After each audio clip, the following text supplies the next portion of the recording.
special. News Talk 790 WPIC proudly presents Thiel Tomcat Football. 1, 2, 3, fight! Thiel College Tomcat Football is brought to you by Ciance's Motel, Restaurant, and Lounge.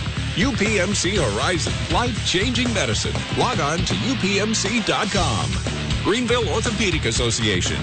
Greenville Moose Family Center, number 276. TDA, then Design Architecture, proud to provide design services to Thiel College. Anderson Coach and Travel. Visit them online at goanderson.com. McElhaney Brothers, general contractors providing premier residential and commercial remodeling. First National Bank, the home for all your financial solutions.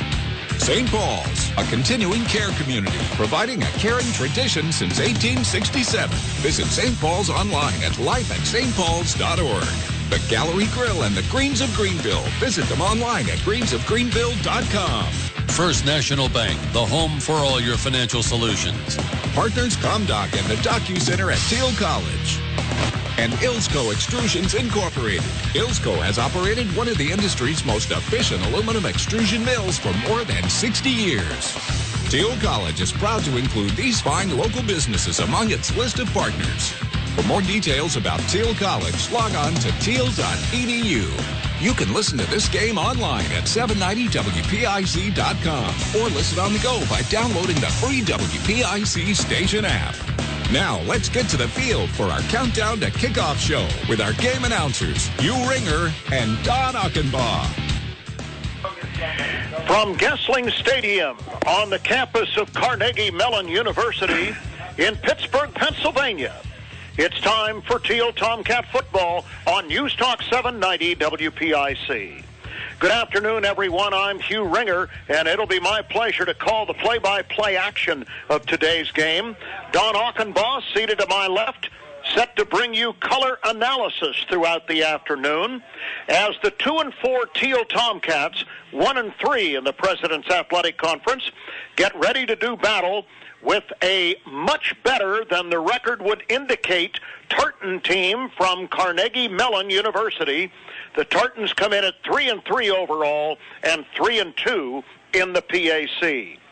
Now, the Tartans have had some tough losses this year. Two of their losses came in overtime, and the third loss was against the current number 13th ranked team in America in Division III, Thomas More, by a score of 20-16. The Tomcats are in the midst of a three-game losing streak after falling most recently last week over in Cleveland to Case Western by a score of 48-21. Well, Don Achenbaugh, it is a typical cool, rainy fall afternoon in the Steel City. It has been raining off and on. There are heavy gray clouds overhead. It's not supposed to rain the entire day, but I don't know whether the meteorologist has his signals crossed or not. But we've been getting rain for most of the morning, and the temperature is only in the upper 40s. So it's a culture shock to those of us who've been so used to the balmy temperatures of this early fall. Well, thank you. It's fall has arrived, and winter is warming up in the bullpen because it is as chilly as we've seen for a long time. And really, the weather could have an effect. Both teams like to run the ball a lot, so probably won't have that much of an impact. It's a big day for Carnegie Mellon. The Tomcats are going to try to maybe stop some history here today, and I kind of like our chances. I think we can play with these guys, and if we can catch a break or two down the road, I think we'll be fine. Well, it's another stretch of tough games after Case Western, W&J, and others. And we'll see what the Cats can do here this afternoon on the artificial surface of Gessling Stadium. Up next, it's the President's Athletic Conference update with the Executive Director of the PAC, Joe Anderko.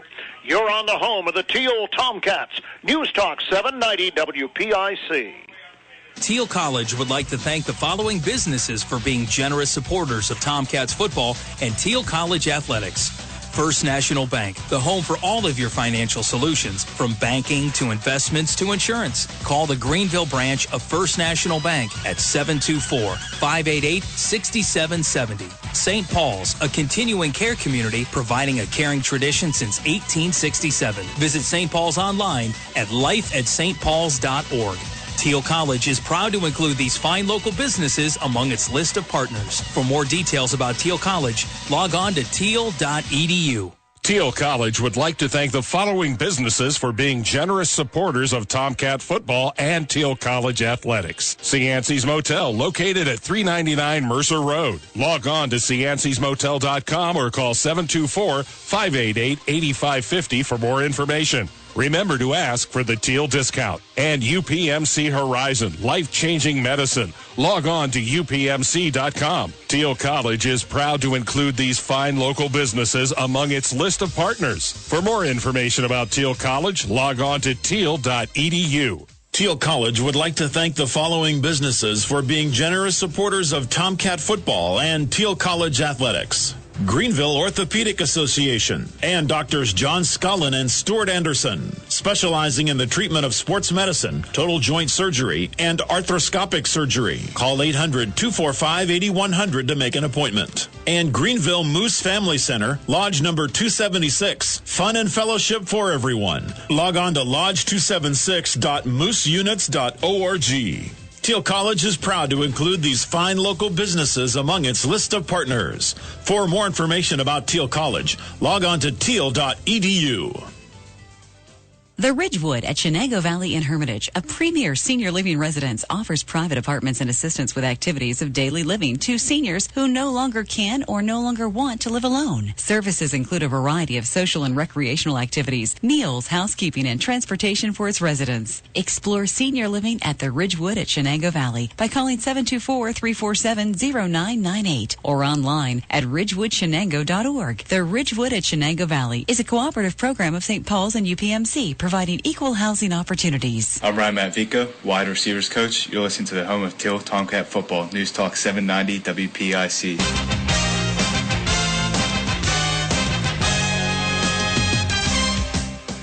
Welcome to the PAC Football Report for October 22nd, 2016. I'm Joe Underco. This week we will look back at last Saturday's football action in the President's Athletic Conference, while also previewing Week 8 games this weekend. Defending champion Thomas More and Case Western Reserve remained atop the conference standings with impressive wins. The Saints broke open a close game at halftime to win 40-7 at Waynesburg, while the Spartans rolled past Thiel at home 48-21.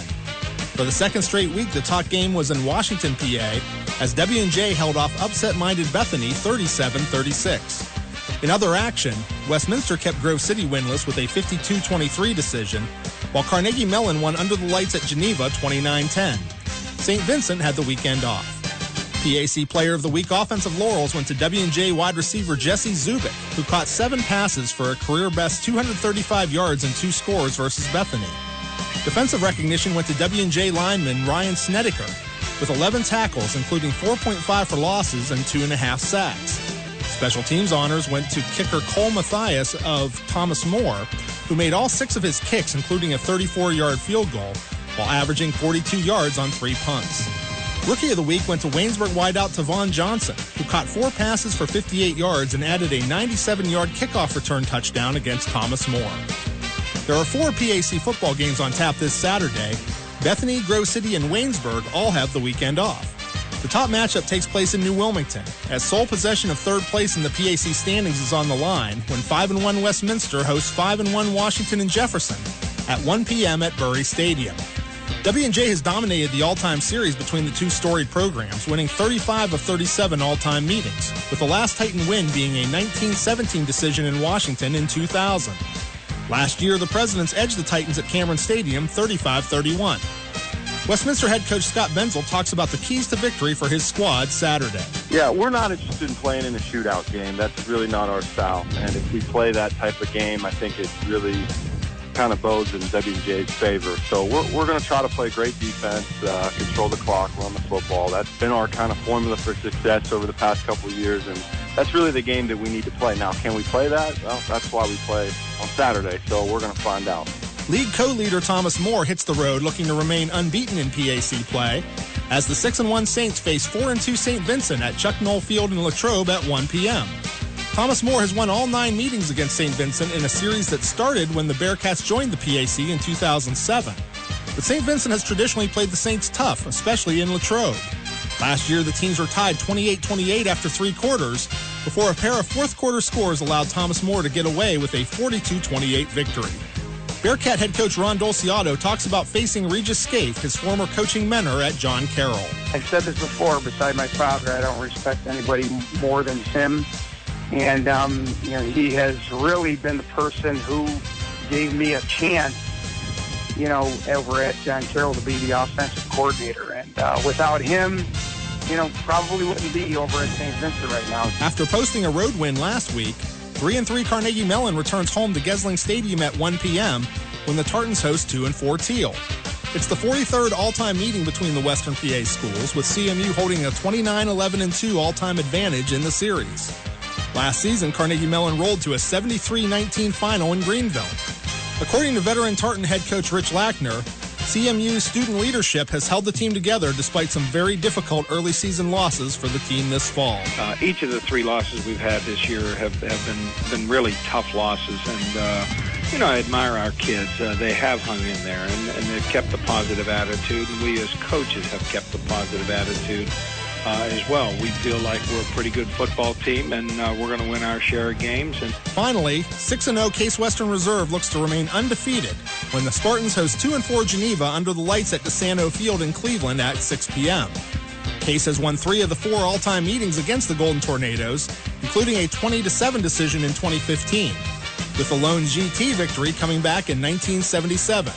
The Spartans are 23-3 in their last 26 night games, dating back to 2006. That's all for this edition of the PAC Football Report. For the latest news, statistics, and information on your favorite team, log on to the conference website at www.pacathletics.org.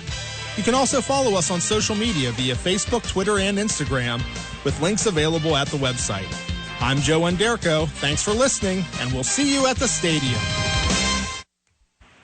Thanks, Joe. Now stay tuned for the Tomcat Update with head coach Dan Bloom on News Talk 790 WPIC. Are you a senior golfer? The Greens of Greenville on Route 58 just south of Greenville has special senior pricing all day Wednesdays. Yes, 18 holes of golf with a cart, only $26, and you can play anytime during the day. The Greens of Greenville has a well-designed and maintained layout, plus enjoy your 19th hole refreshments at the very popular Gallery Grill Restaurant and Lounge. So reserve your tee times at the Greens of Greenville. Call 724-588-6020 or visit greensofgreenville.com. Thiel College would like to thank the following businesses for being generous sponsors of Tomcat Football and Thiel College Athletics. TDA, Then Design Architecture, proud to provide architectural and design services for Thiel College. Log on to thendesign.com. And McElhinney Brothers, Inc., general contractors, providing premier residential and commercial remodeling in Grove City, Hermitage, and Greenville. Call 724-638-7056 to discuss custom renovations. Thiel College is proud to include these fine local businesses among its list of partners. For more details about Thiel College, log on to thiel.edu. Thiel College would like to thank the following businesses for being generous supporters of Tomcats football and Thiel College athletics. The Greens of Greenville. Log on to greensofgreenville.com. Ilsco Extrusions, one of the industry's most efficient aluminum extrusion mills, and proud to support Thiel College. Log on to ilscoextrusions.com for more information. And the Thiel College Blue Gold Club, proudly serving the Thiel College athletic programs since 1990. Thiel College is proud to include these fine local businesses among its list of partners. For more information about Thiel College, log on to thiel.edu. An athlete's success depends on their body functioning at peak performance. A sports injury could mean the loss of a season or the end of a career. Sharon Regional Sports Medicine is here to help you get back in the game. From ACL tears to shoulder, arm, or ankle pain, board-certified orthopedic surgeons Dr. James Boniface and Matthew Stonestreet, together with the team at Sharon Regional, provide sports medicine and rehab services at convenient locations in Hermitage, Mercer, and Hubbard. For an appointment, call 724-981-2522. I'm Devontae Sims, cornerbacks coach of the Tomcats. You're listening to Thiel Tomcat Football on News Talk 790 WPIC. Welcome back to the pregame show and our weekly conversation with head coach Dan Bloom of the Thiel College Tomcats. Well, Dan, your club has now dropped 3 games in a row, most recently a 48-21 loss at Case Western last week, and it doesn't get a whole lot easier today against Carnegie Mellon, does it? No, Carnegie Mellon's a very tough football team. As I kind of have been saying all week, I think they're the best 3-3 team in the country. If there's somebody better, I'd be shocked to see it. They played some tough football games with a tough loss to WashU to open the season in overtime. Lost to a great W&J team in double overtime, and you could argue kind of handed that game back a little bit with their play in the second half. They had a 14-point lead that they ended up squandering. And they lost to a tight game to Thomas More, who's kind of the elite of the elite in the league right now. So it's going to be a tough game for our football team. We're just looking to continue to get better. That's kind of been our goal. We want to win football games, obviously, but the ultimate, test each week is, do we play to the best of our abilities and do we get better? And that's what we're looking for with our football team. Okay, well, we'll take a close look at the Tartans of Carnegie Mellon when we return after this break. You're listening to News Talk 790 WPIC, the home of the Thiel Tomcats. Dr. Dominic Lombardi and the rest of the Lombardi and McCammett Dental team prides themselves on being able to provide world-class, stress-free dental care for you and your family to look and feel your best. They perform the majority of procedures in their office. Everything from a simple checkup and cleaning to fillings, crowns, dentures, root canals, extractions, and more. Lombardi and McCammett Dental, 60 North Mercer Avenue, Sharpsville, 724-962-2138, or online at lombardismiles.com. For a limited time with a new patient exam and cleaning, receive a professional custom whitening for just $100. Great for homecoming. Thiel College would like to thank the following businesses for being generous supporters of Tomcat football and Thiel College athletics. Anderson Coach and Travel, proud to be the transportation provider for the Thiel Tomcats. Call 1-800-345-3435 or log on to goanderson.com.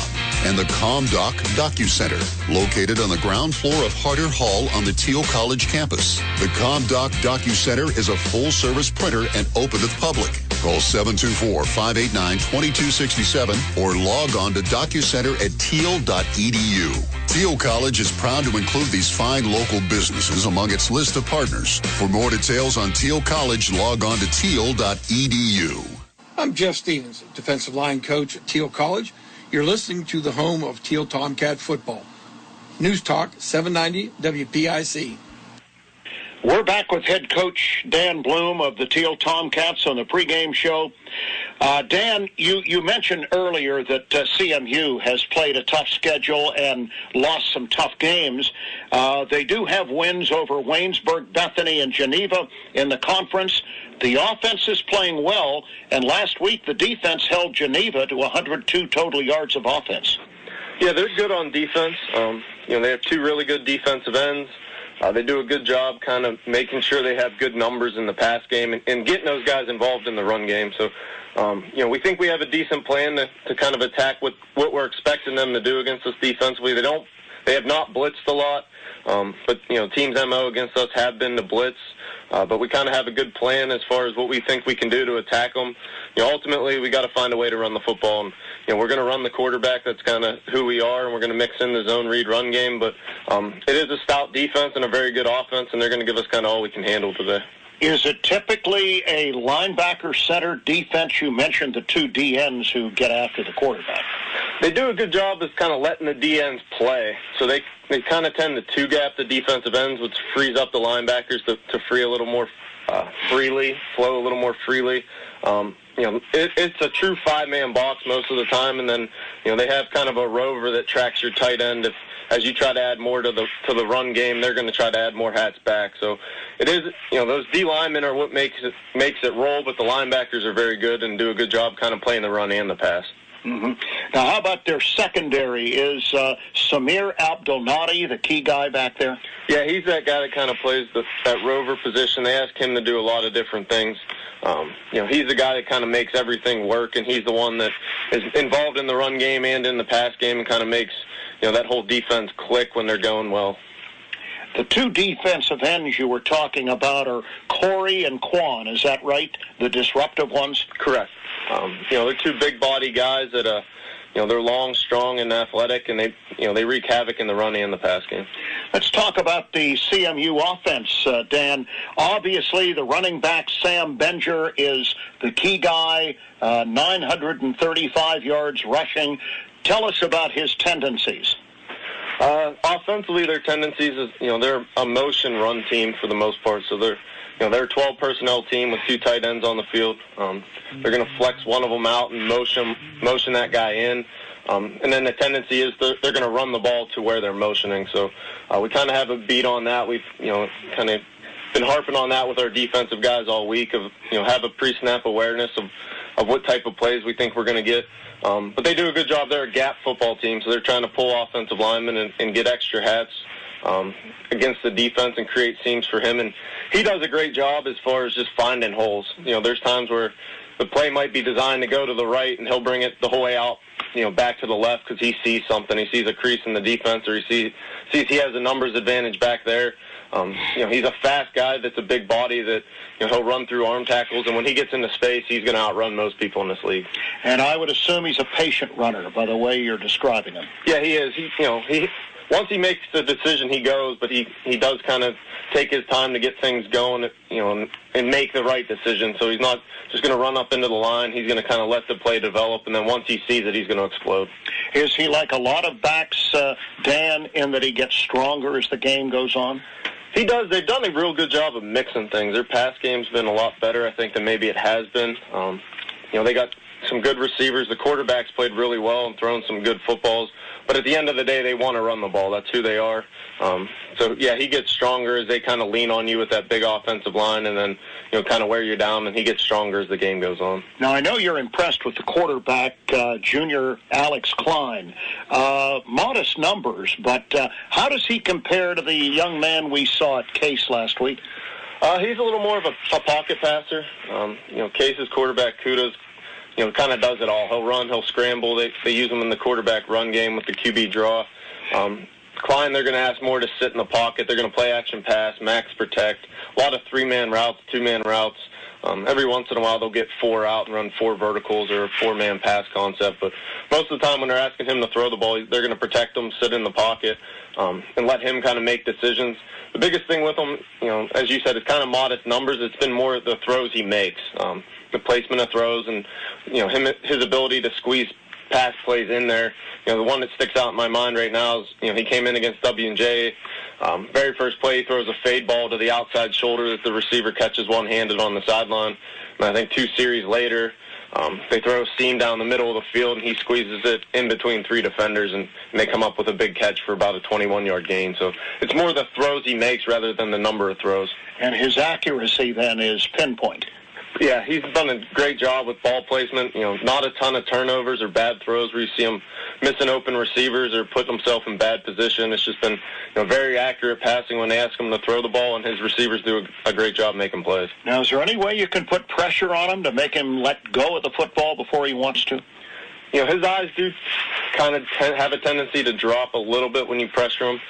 So we're going to mix in some pressure. It's not who we want to be because we're afraid, if you call the wrong pressure against the run play, you can put yourself in a lot of, in a damaging position as far as, so we're a little tentative as far as wanting to be a pressure team just because we don't want to call ourselves out of some run plays.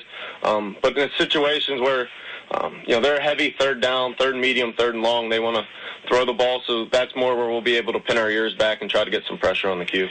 They have a couple of wide receivers who are dangerous. Prather is one, and Alex Franzen. Yeah, Prather's probably the guy they're looking to the most. They'll move him around. He'll line up outside, inside. As a slot, they'll motion him. So they try to create mismatches with him. But, they're both bigger body guys. I think they're both 6 feet plus, and they do a good job catching the ball with their hands away from their body. And like we said, the quarterback has good placement. So it's kind of tough when you got big body guys that the quarterback puts the ball in tough positions to defend, and then they make big plays and key catches for them. Now, are they mostly possession receivers, or do they take the ball down the field? They have the ability to stretch the field, but they're more possession guys. They're not probably as explosive as our big receivers are, but they're explosive enough where they can can be dangerous for you if they get into the open field. But we haven't seen them run away from a ton of guys, but they'll make the 20, the 25-yard catch in traffic, and that's as damaging sometimes as the 50-yard touchdown. Obviously, CMU has weapons on offense, as you've discussed, but they also have a weapon in the kicking game. Is Gabe Renna, I think you told us Monday night, as good a kicker as there is in this conference? Yeah, he is, and I'm kind of laughing because it's a tendency, it seems, where the higher academic schools get really good kickers. And it was the same thing when I was in the NESCAC at Trinity. There seemed like every team had a good kicker, and it kind of continues. Carnegie Mellon's the same way. He does their kicking duties, he does their punting duties. He kind of does it all for them. Punt game-wise, he's a great directional punter, so he'll kick it away from people. I think he had, I'm trying to remember, it was either Bethany, maybe it was. He had like 3 kicks inside the 20, so he does a great job. And he's a strong leg guy on kickoff, so he does a great job for him as far as in all 3 phases of the kicking game. And speaking of kicking games, you have some changes in the offing in your kicking game today, and we're going to get into that in our final segment.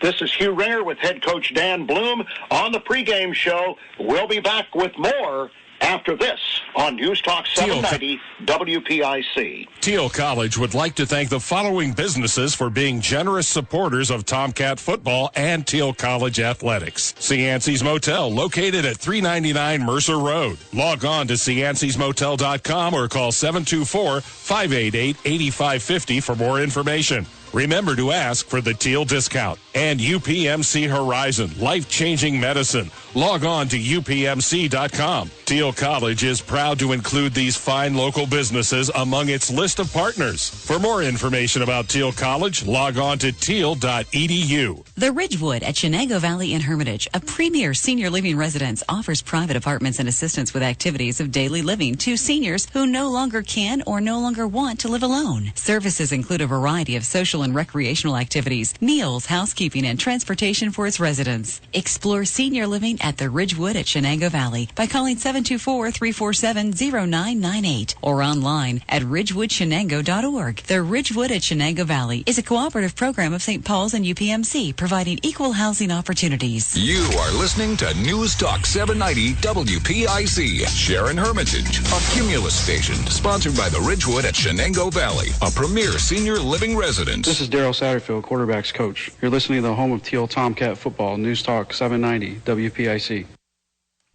We're back with a final word with head coach Dan Bloom of the Thiel Tomcats.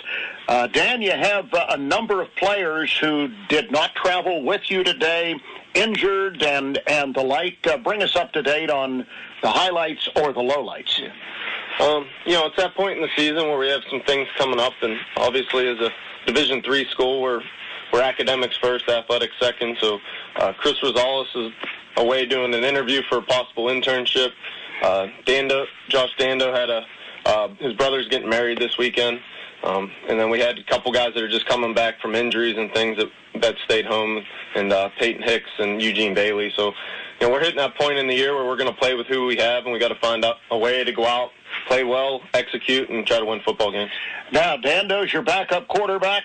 The backup quarterback is Marco this week, right? Correct. So Marco would be our guy to come in. Marco Bakovic? Correct. He's a freshman from New Jersey. He's done a good job. He's kind of picking up the offense. He's excited, obviously, as a freshman to have, he wishes no ill will, but he's excited to be traveling and be the number 2 guy. And he's done a good job managing the offense this week. Our thanks to Dan Bloom, head football coach of the Thiel Tomcats, for stopping to talk to us on the pregame show. Don Ockenbaugh, we're about ready to kick this one off. The captains are meeting at midfield. The coin is about to be tossed. The Cats, of course, will have the option, being the visitors, and we'll see what happens. And by the way, the weather has gotten a bit better. I see some blue coming through the billowy clouds overhead, and might not be a bad day for football after all. It's always a good day for football, Hugh, but really a little greasy sunshine early, but looks like it might be clearing up a little bit, and just a great place to watch a football game. And we've had some epic football games down here in the Thiel history, and hopefully we get another one today. And it looks like Carnegie Mellon won the toss, and they have elected to defer to the second half. Thiel will be receiving, moving left to right on our radio dial. And you heard what Coach Bloom did such a great job of telling us about Carnegie Mellon and what Thiel hopes to be able to do. What are your last-minute thoughts? Well, he does get better every week, doesn't he? He's really growing into that interviewing thing. He is warming to the task. He is, and hopefully he's got his team ready to go. We got to stop the run, and then once we stop the run, we got to stop the pass. Sometimes it's not real complicated, and I think the Tomcats, a good way to do it would be to shorten the game a little bit if we can get some long drives and keep that offense off the field. And I think get a break here and there. I think we can maybe walk home and maybe have a surprise. Well, let's hope so, Don. The Thiel Tomcats, of course, will get the football. There are a few changes on the offense. Let's run them by for you here. A couple of reserve offensive linemen, Cam Neal of Slippery Rock High School and C.J. Skolnekovic of the Beaver Valley are out with ankle injuries, will not play. Eugene Bailey, the outstanding freshman wideout from Valley High School in New Kensington, out of the ball game again today with a couple of physical problems. Sam Fitzpatrick, who's been getting a lot of time as a third or fourth receiver, is down today, as is the fine freshman running back who's been beset by injury all year from Woodland Hills High in Pittsburgh, Peyton Hicks. He will not be here. Nick Barca, of course, gets the start at running back, and we expect to see a fair sampling of Macedonia, Ohio's Mr. Lewis, James Lewis. I still have a year's eligibility list if they need me to suit up. Maybe we can help out a little bit. Well, do you want me to tell the audience about your conditioning or not? No. All right. Well, we'll just forget about that and move on. All right. We're about ready to go. And Jaquan Hicks and Richard Proper, a couple of track stars, I might add, are standing back at the 5 to return the kickoff that is about to be made by that outstanding kicker for Carnegie Mellon, Gabe Renna, who has the ball teed up at the 35-yard line.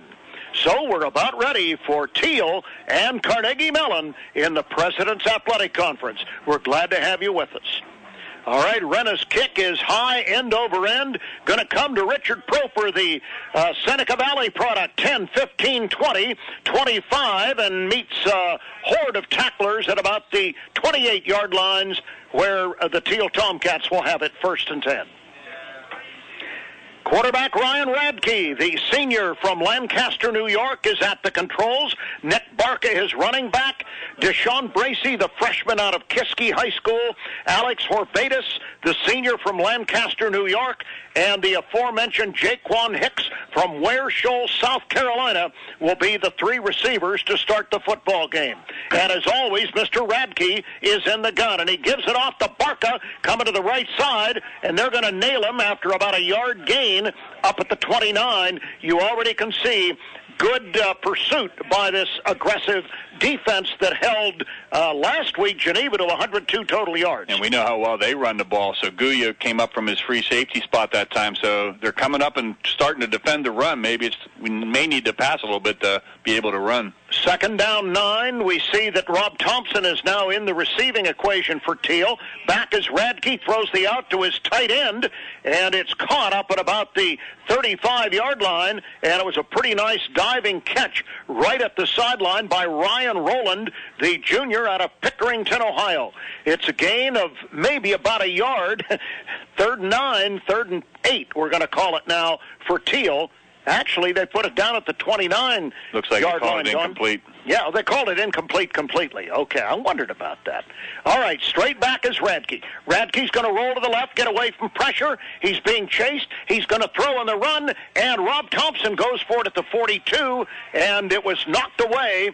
Nice play there by that defender to bring up 4th down. Malcolm Guya again had 2 big plays in the first 3 plays for the Tomcat against the Tomcats, and got a nice hand up in there and knocked the ball away. All right, William Richter is one of the deep men here for Carnegie Mellon on the near side, and he is joined out there by another Tartan, and that is Andrew Bartusiak. The kick by Dylan Kleckner, the freshman, is going to come up here, and he's going to make a fair catch at the 40, and it's a diving fair catch by William Richter, and not a real good punt that time by Dylan Kleckner, as the ball is going to be placed at the 45 of Carnegie Mellon, so they're in good field position to start this drive. Yeah, you really don't want to set them up almost at midfield. They're going to be tough enough to keep out of the end zone on their own if they have to go the length of the field, and see if our Tomcat linebackers can step up and make some good plays today. Tomcats have got to do a better job against the run than they have of late. Quarterback is sophomore Alex Klein of Dublin, Ohio, and he gives it to Benger. And Benger circles to the right. He's at the 50 and out of bounds in Thiel territory at about the 47-yard line, and he gets a solid 8 yards, Don, on first down. And they're not going to do anything fancy. This is a very fundamental team. This is a team that would have been home any time in the 70s, 80s, 90s, or now, and just going to have to get your helmets on these guys and see if we can get them down on the ground. Klein in the gun, and he has Benger right behind him. On 2nd and 2, the fake, he's back, he stops, he looks, he throws to Benger as the outlet at 45-40, and he's out of bounds at the Thiel 39 or 38-yard line. So it's a first down. Cats dropped off a little bit too far, and Benger was the easy outlet for the first down. And Trey Andrews and Crawford on the stop for the Tomcats, but not before they were able to move the chains. Ball's at the 38 as right away Carnegie Mellon is getting into a threatening position. Quarterback Alex Klein stops the play and comes up and talks to his lineman and said, "Who jumped?" Yeah, well, now they're calling it against Thiel. They're calling it on Thiel. One guy called it an illegal procedure, and the other guy called it offside. So, must have gone with seniority rules. I guess they did. So it marches the ball down to the Thiel 33-yard line, and it's going to be a 1st and 5 now for Alex Klein, the sophomore from Dublin, Ohio. He's going to fake. He's back. He's going to throw down the middle, and he's got his receiver. A leaping catch at the 15-yard line. Trey Andrews made the stop for Thiel on defense, but the catch is made out there by, let's see, who was that? Prather. That was Prather, I believe. Yeah. He's the leading receiver, John Prather, a junior from Olney, Maryland. And here they are down at the 13-yard line of Thiel, knocking on the door in the red zone already. Carnegie Mellon. Alex Klein, play fake, going to throw the out. Pass is caught. The tackle is missed, but Proper and others clean it up around the 10-yard line. Catch was made by Andrew Bartusiak, and he got away from the first Thiel tackler, but the troops did arrive just about at the 10-yard line, setting up a 2nd down and 7 for CMU. Again, no-huddle offense. We expect both teams to use the no-huddle most of the time today, as Alex Klein repositions his wing back, and he gives it off this time, Benger, and Benger is stopped for no gain and maybe a yard loss, and that was the Greenville boy, Mr. Crawford, coming up and getting in his kitchen, joined by the tackling machine, who told me he's healthy, Don, Doak Walker out of Canton, Ohio. They were very healthy on that spot. Crawford did a nice job. He's been playing very, very well the last couple of weeks. I'm sure Coach Herrick's real happy with that and proud of his Trojan, but nice job by Doak Walker to clean up. 3rd down and a long 7. Can the Cats be defensive here? Straight back is the quarterback, Klein. He's going to roll to the right. He's going to look. He's running down the line of scrimmage. He's going to run. He's going to be stopped short of the first down and is run out of bounds, and they're going to call a penalty for unnecessary roughness on Doak Walker. And I got to be honest with you, Don, the moment he hit him about 3-4 yards out of bounds, I thought this is not going to be good. And Thiel was going to hold them to a probable field goal there. And now the bad mistake, the poor judgment by the Thiel defender, is going to give CMU a 1st and goal at the 4-yard line. You know, football is such an emotional game, Hugh, and Doak has such great emotion. That's what makes him so great. But every once in a while, especially early on, it gets a little out of control, and that was the case there. Klein with Benger behind him on 1st and goal. Can't give this team gifts. Here comes Benger, and Benger's following his blockers into the end zone off the right side for a 4-yard touchdown. So just like that, After the unnecessary roughness penalty, Sam Benger scores his 14th rushing touchdown of the year. And the young man is probably darn close to 1,000 yards for the year. He came in at 950, and it's a 6-0 lead early on for Carnegie Mellon. And their precocious place kicker, Gabe Renna, who's 25 of 25 on extra points, goes for 26. And he has it right down Broadway. Timeout on the field. Carnegie Mellon 7. Thiel nothing on 790 WPIC. Comfort, compassion, character. Todd C. Alexander, DMD, Dentistry for Adults and Children. A thought defines a belief. A step defines a journey. A smile defines a person. Allow a thought. Step toward a journey. Smile. Define yourself. Todd C. Alexander, DMD, Dentistry for Adults and Children, 2005 East State Street, Hermitage, Pennsylvania.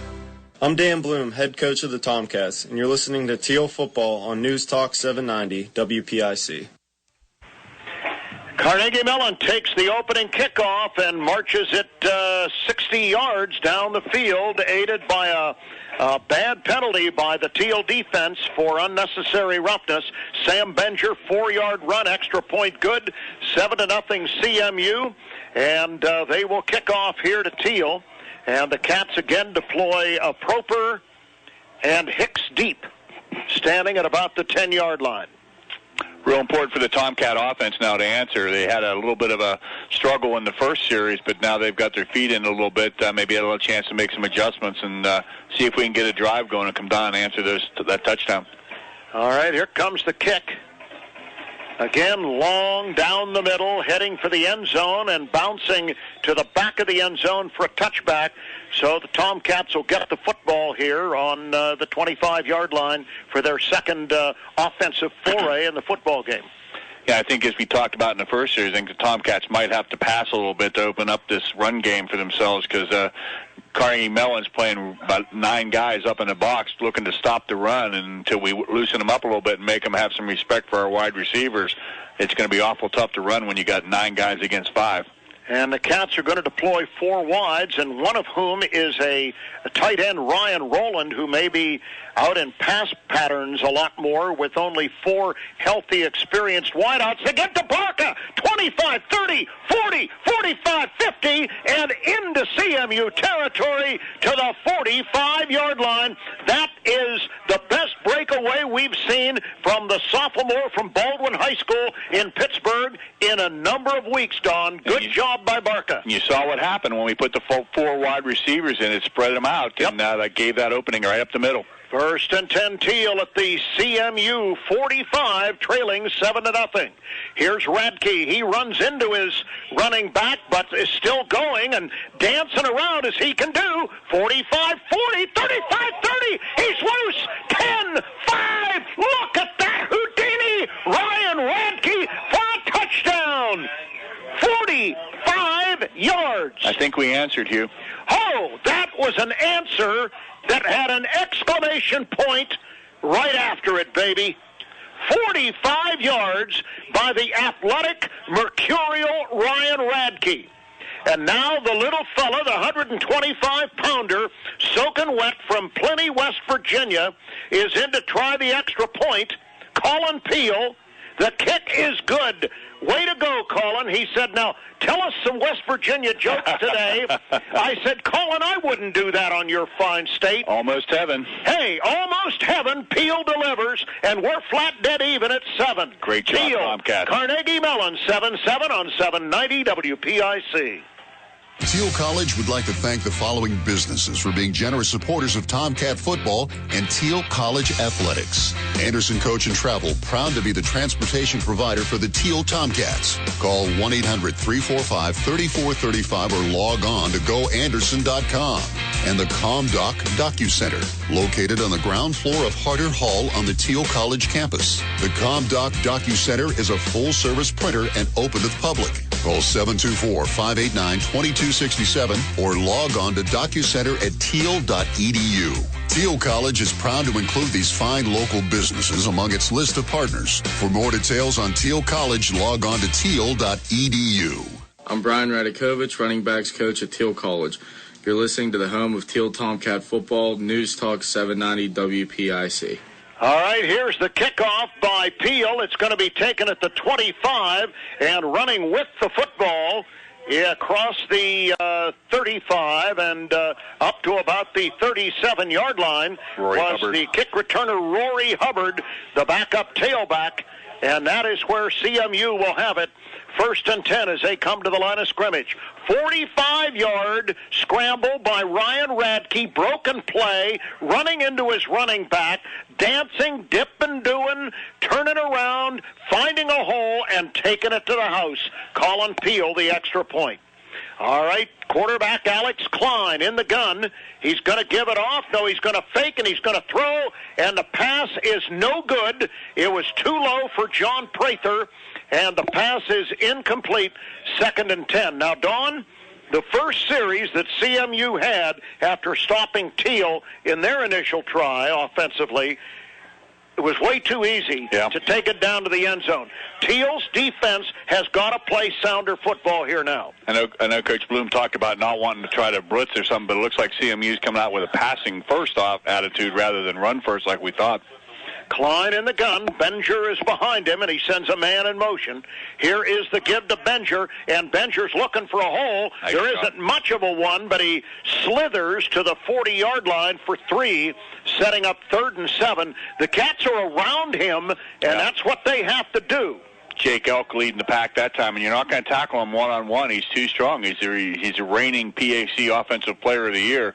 So you got to get around him and get some helmets on him and maybe beat him up a little bit. Now he's coming out right now as they're going to a 4 wide receiver set. Jake Elk, the middle linebacker, flanked by Tyrone Bynum and Doak Walker at the linebacking core. All right, in the gun is Klein with 4 wides, and he's back. He's going to throw the out. It's caught. It's a first down, and it was a nice catch and a nice little run there after the catch by Hubbard, Rory Hubbard. Yep. He just got to the first down marker and sat down right there and got it to midfield.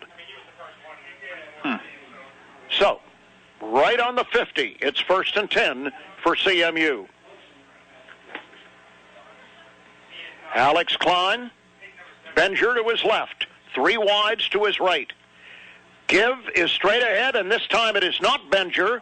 It is instead Rory Hubbard, who is in the ball game in relief of Benger, and Hubbard gets about 5 to the Thiel 45-yard line, 2nd and 5. And this big offensive line for Carnegie Mellon just making some big holes. They really don't care who's carrying the ball. They're just going to do their job, and the Tomcats are going to have to plug those holes.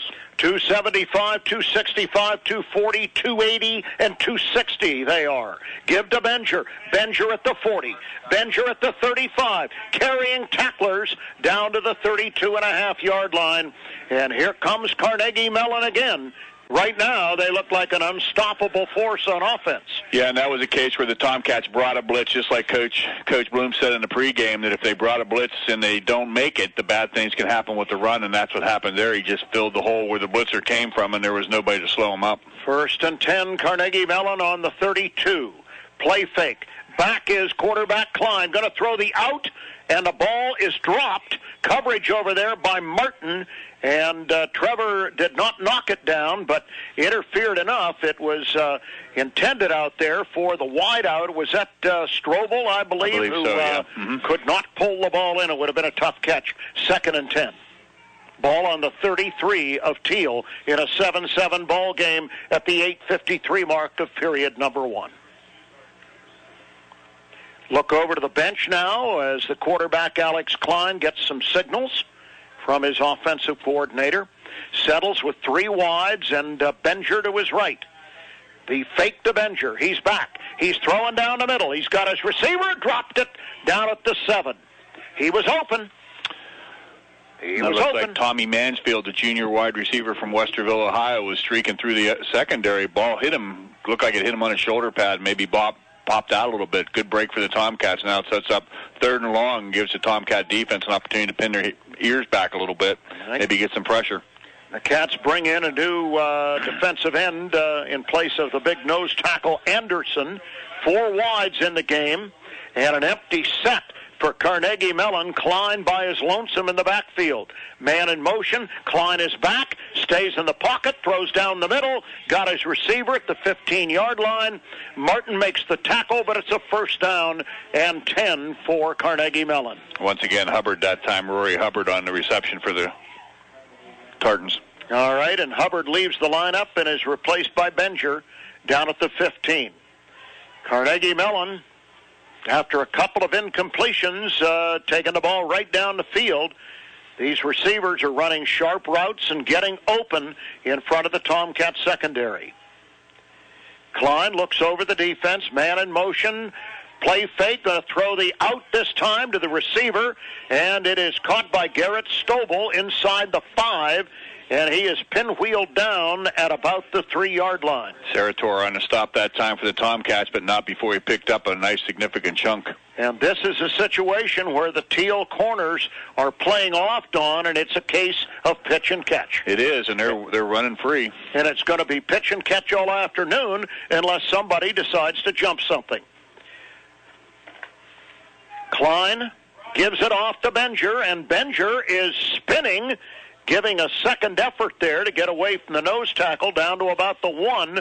He is short of the goal line, but it's going to be placed right at the 1-yard line, and it's second down and goal. T. Bynum on a stop for the Tomcats that time. Sorry, Hugh. Now the Cats are going to have to get real stiff here at the 1-yard line, and with Benger in the ball game and 3 wides, one would think that if Klein doesn't keep it himself, that he's going to give it to his fine tailback Benger. Man in motion, right to left, now back to the right again. Here's the play fake, give to Benger. It opened up like the parting of the Red title Sea. With a parting of the Red Sea. Touchdown again. So Benger gets his second touchdown, and Carnegie Mellon has gone back in front, 13-7, extra point pending. 7:15 remaining in the first period. As Gabe Renna, 26 of 26 in extra point attempts, will try to make it 27 here. Ball down, kick up. Kick is automatic. It's good. Timeout. Carnegie Mellon 14, Thiel 7 on 790 WPIC.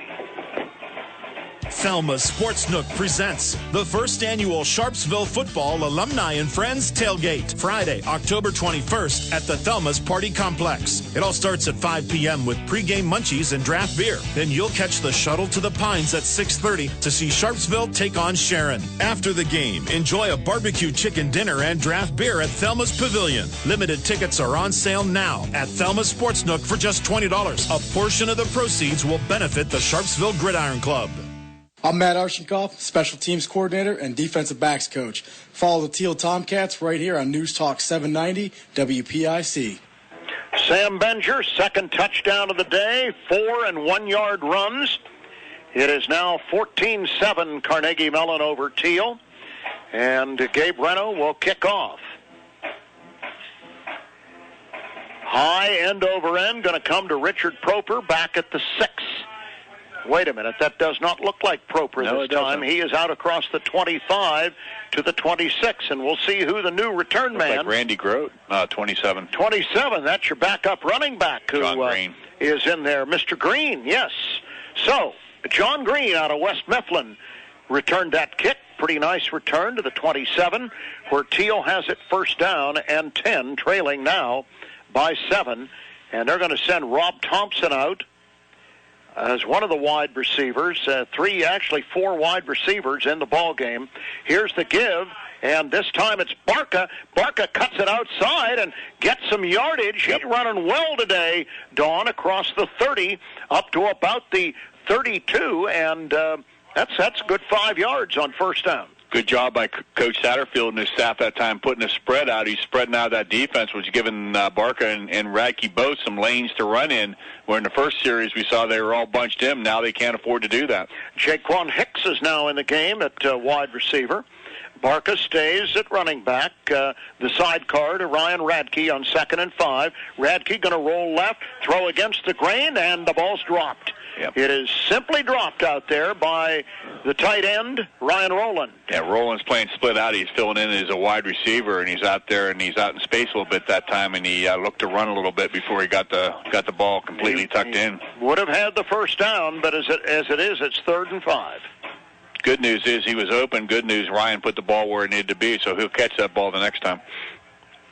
Rob Thompson from Youngstown is in the slot right this time.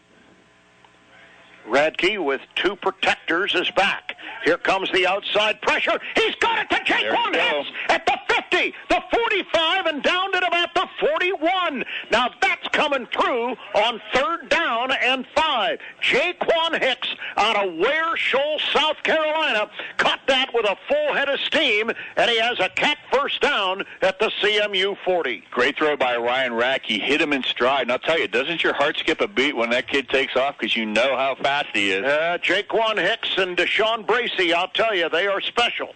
1st and 10, Thiel. Give this time. Straight ahead, Barca. 30, 25, 20, and trips over the line down there at about the 20-yard line. And Barca is running like a head of steam here, isn't he? Great job by Espinoza that time, opening up the hole and right up the middle. And Tomcats are putting some moves on right now. Well, Manny is now healthy at left guard, and he's moving them out of there, road grader style. 1st and 10, Thiel at the CMU 20, trailing by 7.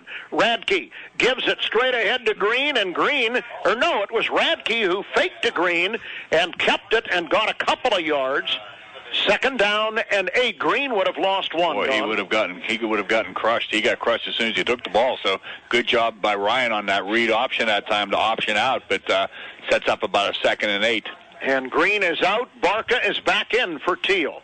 Remember, no Peyton Hicks today. The freshman runner from Woodland Hills is not in uniform, not on the trip.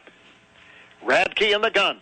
Going to give it to Barca, and Barca is going to be met very quickly, looks like, for about no gain, Don. And I'll tell you, those linebackers had him zeroed in there. Yeah, that way they were shooting for him that time. I believe that was Quentin Wolf, the junior linebacker, that time came in and read the play very well. And then the Tomcats have maybe gone to the well once too often that time. We have to try something else. Yeah, they're probably going to have to throw the ball here. Rob Thompson's coming out to the right here, joining Jaquan Hicks and Ryan Rowland.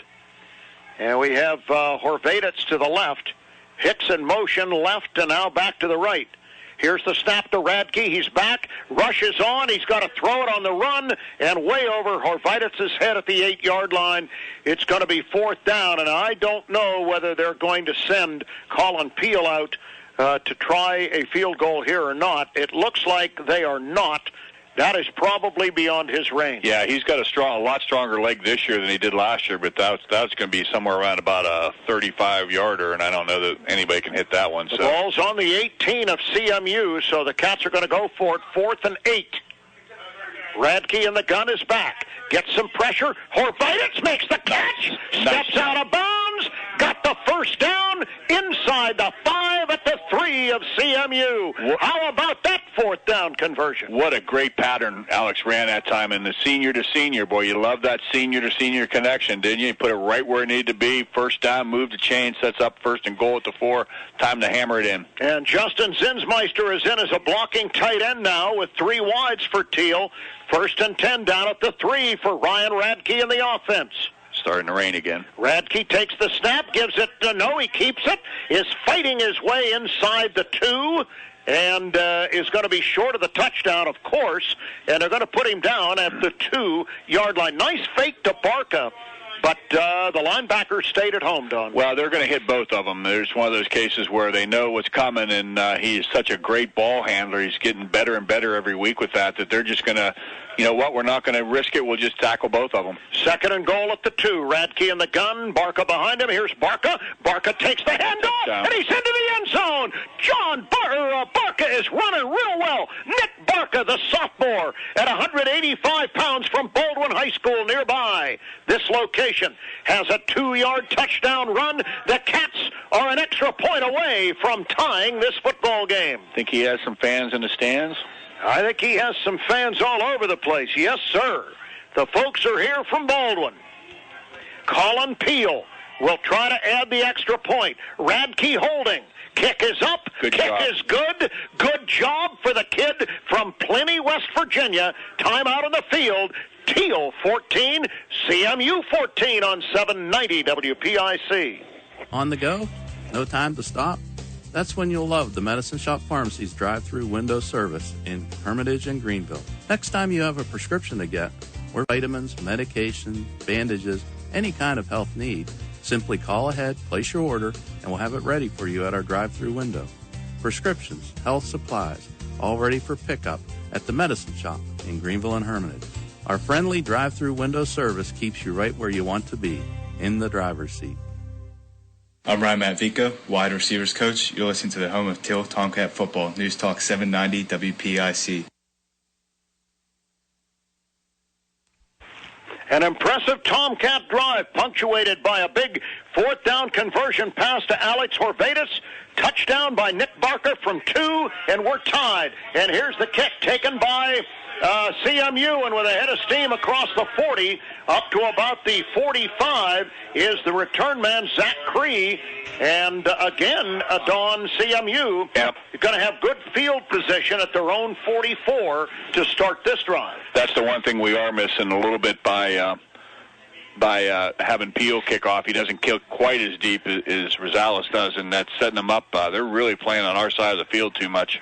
Alex Klein, the quarterback, has Benger beside him. Here's the give to Benger, and Benger has nowhere to go. Jake Elk says, you are running right into me, and I'm going nowhere from my Mike linebacker position. No gain, 2nd and 10. Nice job by Jake playing off that big guard who came out to try to block him. He just held his ground, played off, and did a real nice job to stop him. Rory Hubbard is in at tail now, replacing Sam Benger. He's a banger. He's a banger, yeah, but he's a Benger. Now, here is Klein, straight back. Looks, dances, down the middle. He's got a receiver, but it's too far. Proper was trailing the play, and the intended receiver was Alex Klein. No. Was that one? Who was it? 16. Matt Forgin. Okay, Matt Forgin, the wideout from Fredericksburg, Virginia. And the pass was incomplete. Thank goodness it was overthrown. Well, I'll tell you what, let's give Trey Andrews some credit coming from the other cornerback position. He got in the line of sight of the quarterback. I think he tried to throw it over top of him, too, and just didn't make the connection. All right, Klein takes the snap and the gun. He's back. He dances. He looks. He's going right back to Forgin, and Forgin makes this catch at the Thiel 35 with Randy Groves making the tackle. But again, Dawn, the Cats are being cautious. They're playing off the receivers. And we said it before, we'll say it again. It's a case of pitch and catch, and I think Forgin is down. A little bit, yeah. You got to take a Fromsen, rather, is down on the play, and we'll see how badly he's hurt after we take this time out on 790 WPIC. I don't know if you got... Was that Framgen or not? No. For nearly a quarter of a century, Goldmine Jewelers has been the area's source for fine jewelry, diamonds, and coins. Consider returning to an old friend in Goldmine Jewelers in downtown Sharon. The Goldmine offers gold and silver jewelry, diamond engagement rings, and coins for that special gift. If you're short on cash, the Goldmine will buy your old jewelry, diamonds, or coins. Stop in at the Goldmine Jewelers in downtown Sharon for that special gift for that someone special. I'm Devontae Sims, cornerbacks coach of the Tomcats. You're listening to Thiel Tomcat Football on News Talk 790 WPIC. All right, 1st and 10 after the injury. Framgen comes off on his own. Alex Klein in the gun gives it off to Benger, and he's at the 30, the 25, and down to about the 22-yard line. Sam Benger, that precocious tailback, 1,000-yard rusher for the second year in a row here at CMU, has another first down for the Tartans. And, Dawn, it's been a shootout here with 2:20 remaining in the first quarter. And one thing that is very clear at this point is the Tomcats cannot stop this offense. And here comes Benger as a flag flies inside the 15 to the 13. And let us hope that that is a habeas grabus on the bad guys in the black jersey. That may be one thing that can slow them down a little bit. It looks like they're marching backwards, so we'll take it right now, put them in a hole. Tomcats got to keep them in this hole. Yep, they got to do something to put up some resistance here defensively, because it is absolutely not happening here for Thiel on defense. So I think you hit on it. I think we're playing a little tentative. We're dropping off and giving them too much room to run. I think they're going to have to get up in their face a little bit and take our chances by hitting them at the line of scrimmage. So it's going to be 1st and 20 back at the 32-yard line for CMU. Let's keep them back here. Getting a little latent rush. Here's a pass for the end zone way over the head of the intended receiver. Good coverage that time by Trey Andrews. Trey Andrews, Tommy Mansfield was the wide receiver, and he could not possibly get to that football. So it's going to be 2nd and 20 in a tie football game at 1:53 of the first period. First real good opportunity for the Tomcat defense. 2nd down and 20 yards to go. Let's keep them pinned in this hole and maybe get that offense back out on the field and score some more points. Klein has Zach Cree motioning to the left, and Klein is back. Going to throw the out. He's got his man, and the ball's caught. It's dropped. Garrett Stovall was the young man inside the 10 who was trying to pull it in, and again he was wide open, Don. Tell you what, though, this must be a tough field, because that's about the third time they've dropped it, and when they've hit the ground, so the ground must be causing it to come loose. Couple of scores out of town in the conference. First period, Thomas More leads St. Vincent 7-0. And start of the second quarter, a big game down at New Wilmington. Westminster 10, W&J 7. All right, in the gun again is quarterback Alex Klein. He's back down the middle, throwing it. It's too far into the end zone. Fairly good coverage that time by Doak Walker, the linebacker, who tried to take the tight end Cree down the seam, and it was just overthrown. So they're trying to go deep, Don, but at this point, the accuracy from Mr. Klein is not there. It's 4th down, and they're going to send the punt team out. And for the first time, the Thiel Tomcats, aided by that huge holding penalty. Not sure it's a punt, Q. Oh, you're not sure? They're going to try a field goal? Looks like about a 49-yarder. My goodness, we're not used to seeing this in Division III. We told you how good Gabe Renna is. He's 10 of 11 in field goals. His long is 42. This is going to be 49. The kick is up. It's not going to get there. Doak Walker jumped. He couldn't get up over the crossbar, I don't think, but he didn't have to anyway. Good job, Thiel defense. Yeah, the kick is no good. It had the distance. It was close. It had the accuracy, but it did not have the distance. Yeah, a lot of times when you see trying to kick a field goal, they'll kick it out low, and it just won't get there. That one was right on point. It just about, if that would have been a 47-yard field goal, it probably would have hit the crossbar. Well, I have a feeling the young man's limit's about 42 from what I saw. Well, that's a heck of a shot. It sure is. Puts the Tomcats in a good spot, though. Yes, it does. The Cats get their best field possession of the afternoon at their own 32-yard line, and they are flat dead even with this very good CMU team at 14 here in the late first period. Radke in the gun. Thiel offenses look pretty good today. Radke back, going to throw a slant, and that time the guy who was slanting, Horvadits, either cut the route off or kind of a hesitation there. I think we had a second Tomcat receiver maybe ran the wrong route and cut him off for it, and Alex got distracted a little bit. Yeah, it wasn't really executed with authority. No, it wasn't a clean pattern. No. All right, so the Cats will redeploy with 3 wides on 2nd down and 10 from the 32. Radke in the gun.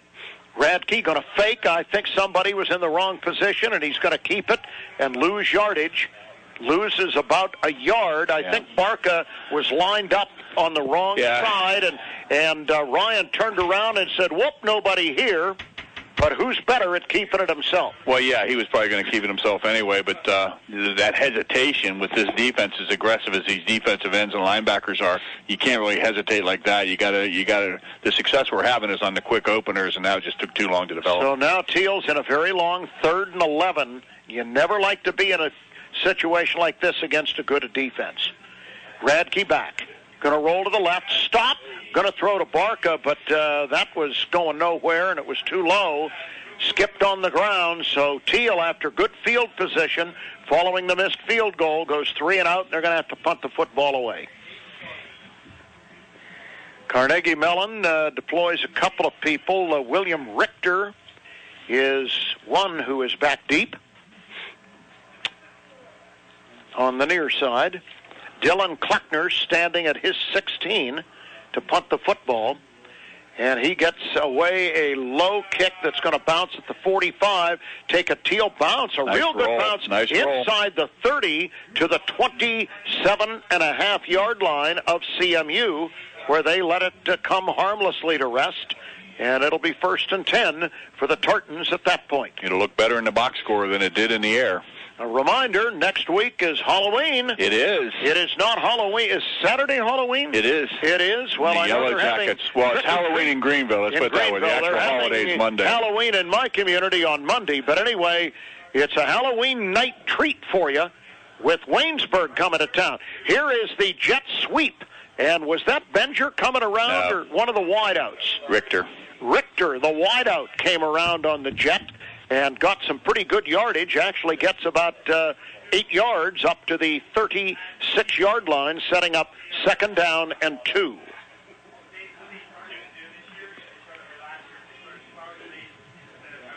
Klein in the gun.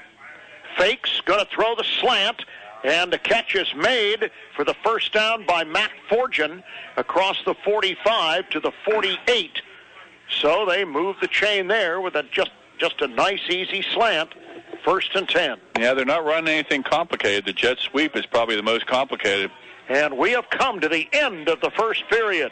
It's been a good one. Tie game. Thiel 14, Carnegie Mellon 14 on 790 WPIC. Thiel College would like to thank the following businesses for being generous sponsors of Tomcat Football and Thiel College Athletics. TDA, Venn Design Architecture, proud to provide architectural and design services for Thiel College. Log on to vendesign.com. And McElhinney Brothers, Inc., general contractors, providing premier residential and commercial remodeling in Grove City, Hermitage, and Greenville. Call 724-638-7056 to discuss custom renovations. Thiel College is proud to include these fine local businesses among its list of partners. For more details about Thiel College, log on to thiel.edu. I'm Jeff Stevens, defensive line coach at Thiel College. You're listening to the home of Thiel Tomcat football. News Talk 790 WPIC. All right, ready to start second period, 14-14, Thiel and Carnegie Mellon. CMU has it 1st and 10 on its own 48-yard line. Here is the give to Sam Benger. He got away from the first wave and gets close to the 1st down across the Thiel 45 to the 42, and they're going to say move the chains, 1st and 10. Some stats out of the first period. Barca, at last notice, 6 rushes for 58 yards. Ryan Radke, 3 rushes for 48 yards and a score. And Barca has a score also. Got an injured target. Jaquan Hicks, a catch for 27 yards. Horvatitz, a catch for 15 yards, and we have an injured CMU player. Will take 30 seconds here on 790 WPIC. People you know, community people, people you know, community people. With GSB Mobile from Greenville Savings Bank, you're going places. Take us with you. Enjoy access to your Greenville Savings Bank accounts anytime, anywhere. Mobile banking, online banking, and e-statements. Manage your personal finances in a way that fits your on-the-go lifestyle. Greenville Savings Bank, your hometown financial institution since 1911. Member FDIC. Community people, you know. This is Daryl Satterfield, quarterback's coach. You're listening to the home of Thiel Tomcat football, News Talk 790 WPIC. Hugh Ringer, Don Aukenbaugh back at looks like Carnegie Mellon University, and we have an injured player who is Luke down. McDonald, the senior offensive lineman. Luke McDonald, offensive lineman, senior. So they're getting a couple of big linemen out here to maybe help him off. Looks like a pretty significant lower leg injury. Out-of-town scores, 10:56 second quarter. Westminster is leading W&J 13-7. And the latest score for West Min was on a 26-yard field goal by Dahl. So that's the big game of the day. Yeah, that should be a Dawn, good you game. have the official first quarter stats, and you have a couple interesting things. A couple surprises. Nick Barca, 6 carries for 58 yards. Sam Benger for Carnegie Mellon, the player of the year in the PAC, 9 carries for 52. So the Tomcats are doing a real good job. Like we said, I think if we can find a way to stop them, I think we can hang with them. Tomcats have 105 yards rushing to CMU's 68. 147 total yards to 162. So good opportunity for the Tomcats. It's 14-14 after one period. So if we can just find a way to maybe get a turnover or something here to slow down this offense, we can maybe hang with these guys and pull something out in the fourth quarter. The injured player, right guard, starting right guard Luke McDonald out of Lancaster, Pennsylvania, Lancaster Catholic, is being helped off with what would appear to be it looks like some type of knee or an ankle injury. It's also the co-captain, so must be a senior leader. Yep, so he's come off, and we're ready to go, and here is the give, and it is taken by the backup tailback Rory Hubbard, who gets a couple of yards across the 40 to the Thiel 39-yard line. It looked like Groves was in on that tackle for Thiel, setting up second down and 7. Yeah, that's probably the thing that surprises me the most is, when you think of Benjamin, you'd think he'd carry the ball all the time, but they're really spelling him a lot today. Yeah, Hubbard remains in there. As Klein, the quarterback... no gain. Hubbard again, the ball carrier, and he was stopped in his tracks at the 40. You know, Thiel at times has done a pretty good job on run defense. Where they've been gouged on is through the air. Yeah, Bynum and Kuzik on to stop that time, and a host of others. Jake Elk, Doak Walker Jr., nice job gang tackling, which we said we have to do. So it's up 3rd and 7. And let's get off the field now, Thiel defense. This would really be helpful. 3rd and 7 at the 39 of Thiel in a tie ball game. Alex Klein, the quarterback, is back. He fakes to nobody and throws complete, but I don't think it's a first down. Pretty close, but I think they're it might be a little give short. Him forward progress, but I do not believe that John Prather got to the sticks. They're going to call it 4th down and 1. And the way they've been running the ball, clearly they'll go for it. With the Benger, I'm sure they're going to say, hey, we're not concerned. We're going to run the football. Going to ask for a measurement, I think. Yeah, I think they may want a measurement here. Oh, they're going to call it They're going to change it to a first down now. Okay, well, I still don't know quite how the officials do that when there's a little indecision why they don't measure. Well, I think they look at the line on the field. They're trusting these artificial fields to be exactly perfect. And as we know from our own experience, that isn't always the case. Matt Forgin is in the ball game and is wide to the left. Zach Cree, the tight end, is down here to the right.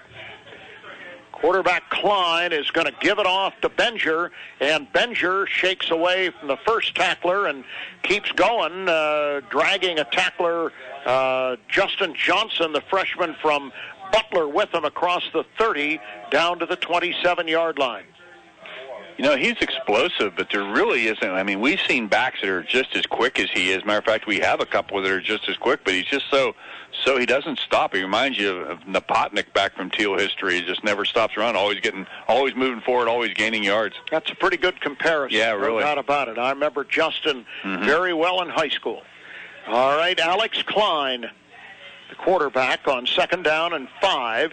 The play fake is back, looking, throwing. He's got a man open, and the pass is caught, and it's a touchdown. It's caught by Matt Forgin. And once again, right down the middle, 2 Tomcats there, but no resistance at the point of the ball hitting the receiver's mitts.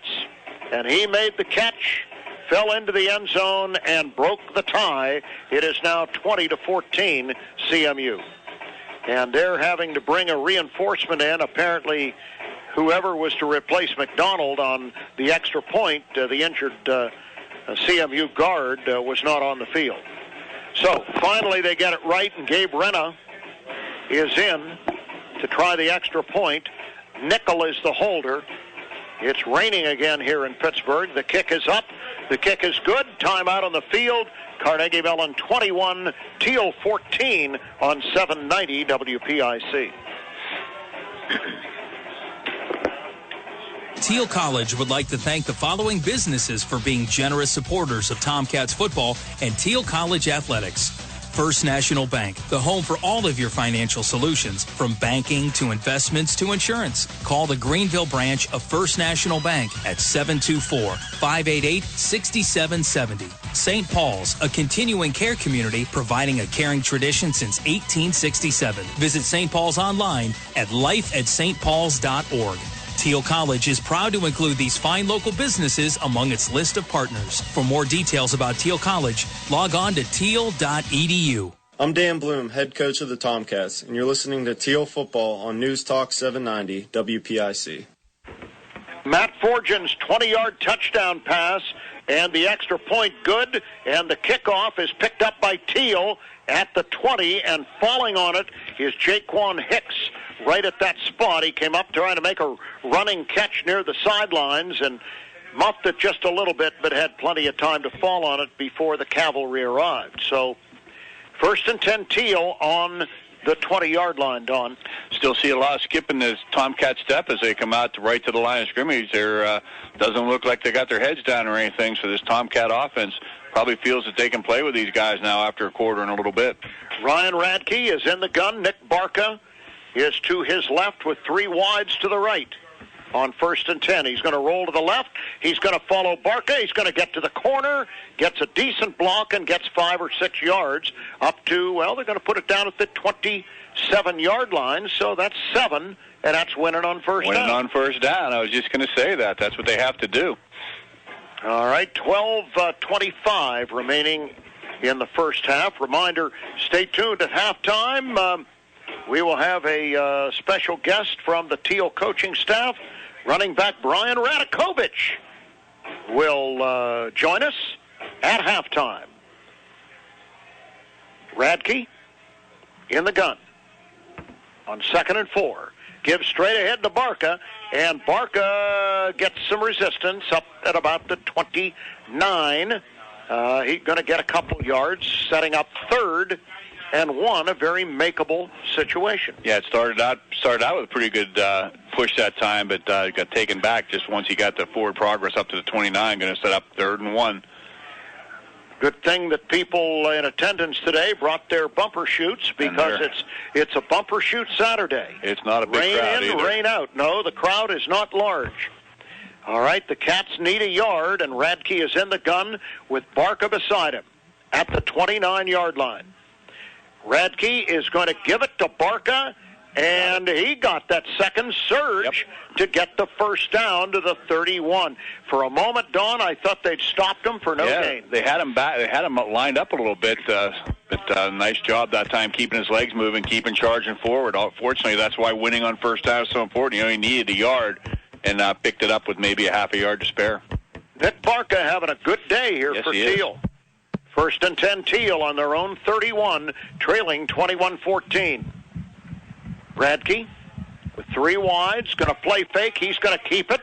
He's at the 35 and takes a head-on hit right there from the linebacker, and administering the punishment was Quentin Wolf out of Round Rock, Texas. You gotta love this kid. He just took a shot, and he gets up, pats the guy in the helmet, and says, "Nice job. I'll get you the next time." You gotta love Ryan Radke. I gotta tell you, he was the last player off the field in pregame warm-ups, and as he was trying to go up the yellow brick road to the locker room, an ambulance was coming down, and Radke stepped aside, let the ambulance come through, waved to the drivers, talked to them a little bit, went to the locker room, and here he goes again, 35, and up to about the 38-yard line. going to be 2-3 yards shy of the first down as they rock him back. But, and he gets up and he's having a conversation with, anybody who will talk the to him. defensive end for Carnegie Mellon. Probably ask him what they're going to serve in the cafeteria tonight for dinner or something like that. Or what movie are you going to go to today? That's Ryan Radke. That's the way he is. The way he plays, he better know the ambulance drivers. 3rd and 2 for Thiel. At the 39, Radke rolls left, going to pitch to Barca, and he had to wait for the pitch, and they're going to hem him in back at the 35. That just was not going anywhere. Doggone it. You could tell when he had to wait for the pitch. Well, the problem is when you run the option like that, you got to option a little bit longer. He pitched. He had to, and because of the defensive end crashing, he had to pitch a lot sooner than he wanted to. Then it just becomes a sweep. You lose the option possibility, and that's what makes the option so effective is not knowing if he's going to pitch or not. When you pitch early, there's not much you can do. Yeah. So the execution there was lacking. It's 4th down and 6, and Dylan Kleckner will kick the ball from his 24. And it's a low kick that's going to be taken on the run, 35-40, and boy, did he get dehorned by Doak Walker, and it was legal. He didn't grab any illegal equipment at all, and he clotheslined him with one arm. It was very close to being not legal, but he did a nice job. He got him right around his shoulder pads. If it had been a couple of millimeters higher, that would have been a clothesline. Referees were looking in the book saying, what's a clothesline? Because I haven't seen one such a long time, but great effort by Doak Walker to make that stop. Put the ball down at the 44, so CMU leading by 7 gets the ball on its own 44, 1st and 10. Quarterback pitches it back, and here comes that backup tailback running with the football, Rory Hubbard, and he turned the left corner and went out of bounds, where? At about the Thiel 42-yard line. Rory Hubbard, a very good backup tailback for CMU. And it's going to be a 1st and 10 for the Tartans in Tomcat territory.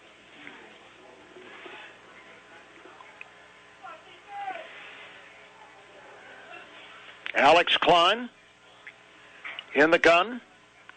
Going to play fake to Hubbard, and he's got a little bit of a rush. Cats are coming after him. Klein's going to try to run, and Jake Elk has the angle to get him out of bounds at the 39 after he gets a couple of yards, setting up a 2nd down and 7. Good job by Kyler Jefferson getting the pressure right up the gut. Doak Walker forced him out of the pocket, and let's give credit to Jake Elk for pulling up because he could have taken a shot. And as we've seen a couple of times, that's a bad thing to do, and he held up and made sure he escorted him out of bounds without really making a hit on him. 2nd down 7 at the Thiel 39 for CMU. Klein gives it this time. Oh, boy, look at the hole for Hubbard. 10-5 touchdown. That hole just opened up. No cat put a hand on him.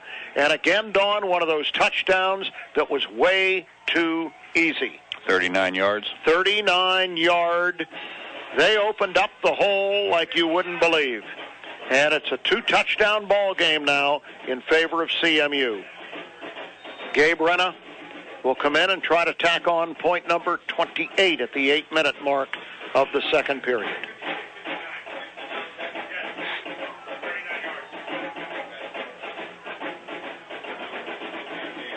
His holder is Andrew Nickel. The kick is up, and the kick is good. Time out on the field. CMU 28, Thiel 14 on 790 WPIC.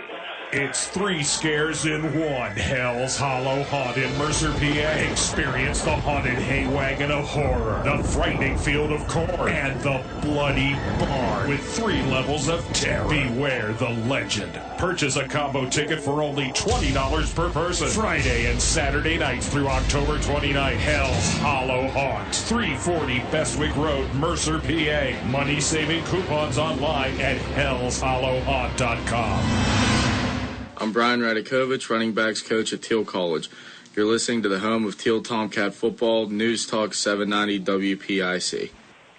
Great blocking at the point of attack by CMU, and Rory Hubbard, the backup tailback, took it to the house from 39 yards.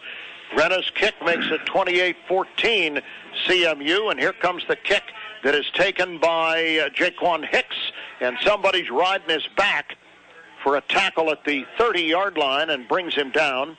And that tackler was Gary Falanga, an outside linebacker. So it'll be 1st and 10 for the Thiel Tomcats. They'll put it down on the 31. Real important for the Tomcats to answer. You don't want to get them too far ahead. We already let them up 2 touchdowns ahead, and really need to come back and answer right now if we want to make this game competitive into the second half. Ryan Radke sends Jaquan Hicks motioning from right to left. 4 wides. Now Hicks goes left to right. And Radke puts it in the belly of Nick Barca, and Barca going to get a yard and no more up to the 32. 2nd down, 9. Tartan's defensive coordinator and their staff, they've been around forever. I was looking at their press release this morning. He's been here 31 years as the defensive coordinator, and they've seen all kinds of things, and they've certainly made some adjustments in the last 2 series to stop the Barca run up the middle. And Barca is to the left of Radke now on 2nd and 9. Ryan is back. He looks, he throws the out too high for Horvitis.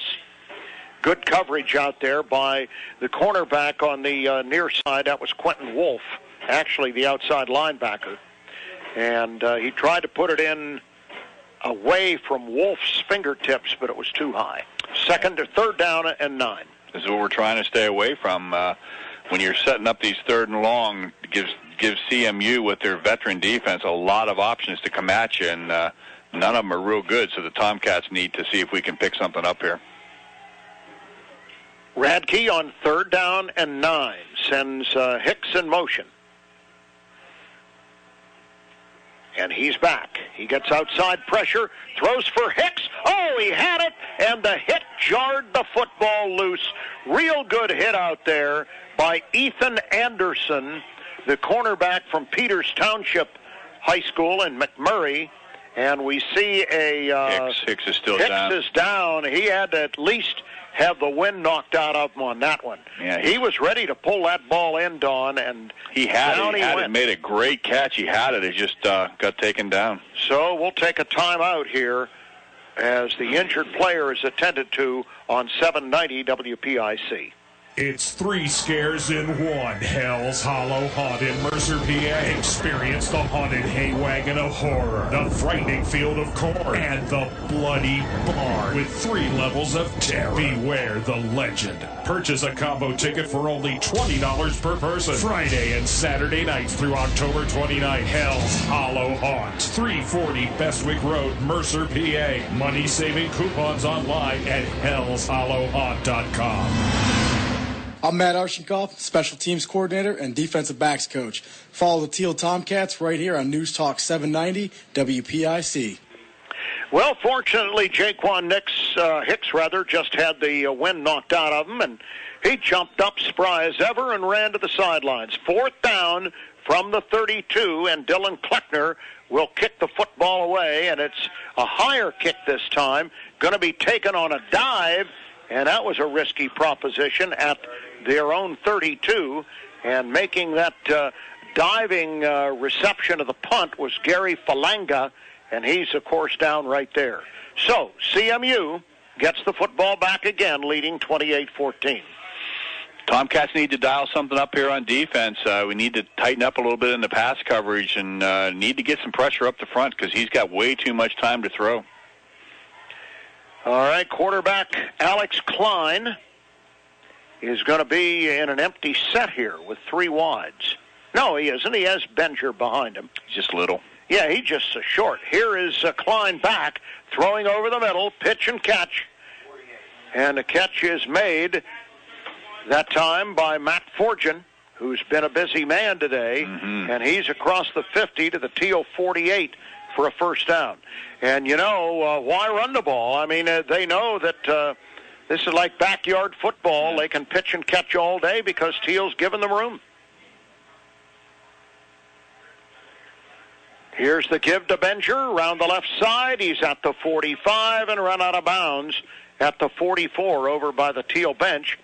He has about 4 yards on the play. We'll call it 2nd down and 6. Tomcats came up that time. Trey Andrews came up from his cornerback spot to make the stop, but not before he picked up 4 yards. Early in college football, the early games today at halftime, Louisville putting it to North Carolina State 44-0.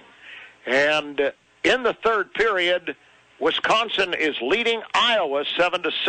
Straight back. Here's the pass by Klein. He, pushed there and got away with it down at the 12-yard line, but the pass goes out of bounds, incomplete. Richard Proper had pretty good coverage there, Don. On Matt Forjan. On Forjan, and Forjan just turned around and unceremoniously pushed him out of bounds. The kid out of bounds, and but it was no catch, so incomplete pass. 3rd down and 6. The ball on the 44 of Thiel. Big play for the Tomcat D's right now. We got to dial something up. Klein, let's see if we can get after him. Has a setback behind him. That looks like Benger. Klein takes the snap, gives it to Benger, and he is going to carry down to the 40-yard line for about 3, maybe 4 more yards, bringing up, is this a 3rd or 4th down and 3? Looks like they're going to punt it. And they're going to punt the ball away? Well, who knows? They could be trying a 60-yard field goal this time. Do you see Cree coming out there? No, I think they've learned their lesson. Wasn't he the punter too, though? No. No. Somebody thought he was the punter, but Coleman. he's not. Coleman's Tyler punting. Coleman out of Pawtuskala, Ohio. I never heard of that. Pawtuskala, Ohio. Columbus Academy, standing on his own 46. Horvatitz is deep at the 10. And the kick is going to position itself that it's going to roll dead at the 8-yard line. So about the best you can expect in that situation. Yeah, a little bit of a hole, but we can dig out of it. Thiel gets the ball on its own 8 at the 5:37 mark. Thomas Moore now leading St. Vincent. Start of the second quarter in pack play, 10-0. C.T. Tarrant, 10 rushes, 52 yards, and a touchdown. Cyril Parham, the outstanding incredible job. Assistant Sports Information Director at Thiel, keeping us up on the stats and the scores. Thank you, Cyril. All right, Radke is going to give to Barca, and Barca crosses the 10 to about the 12 for a nice little gain of about 4, setting up 2nd down and 6. Jack Fagan on a stop from that defensive end. We heard Coach talk about how those defensive ends are so active, and looked like there was a nice big hole there, and he just reached out one of those long arms. Fagan, 6'2", 225, stopped it before it got too much traction. Okay, Peyton Hicks and Horvatitz are wide for Radke this time. 2nd down, 6. Radke going to call his own number and going to run to the boundary over on the far side and go out of bounds. And let's see what that's going to be. Very, very short gain, if Not much anything. there. Not much there that time. No. Run to the short side of the field like that, you really got to pick your way. It looks like he picked up a couple of yards, but you got to pick your way through there. The wide side of the field is a little more to Ryan's liking, but a couple of his longest runs have come to the short side. So if he can tiptoe through as well as anybody I've ever seen. So going to set up about 3rd and 5. Yeah, 3rd and 5. Thiel at the 18-yard line. Let's see what Radke can do here with 4 wides in the ball game. He is going to go straight back. They got pressure, and the pass is caught by Hicks, but Hicks is not getting to the sticks. Now, there's a freshman mistake. He did not get beyond the sticks. We also had a blitz that time, and he was the hot receiver, and Ryan got him the ball, but unfortunately, like you said, he wasn't close to the sticks. He was 3 yards shy of the 1st down where he caught the football. So it's going to be 4th down again for Thiel, trailing 28-14. And Dylan Kleckner, whose leg is getting a real workout, is going to stand with his heels in the end zone.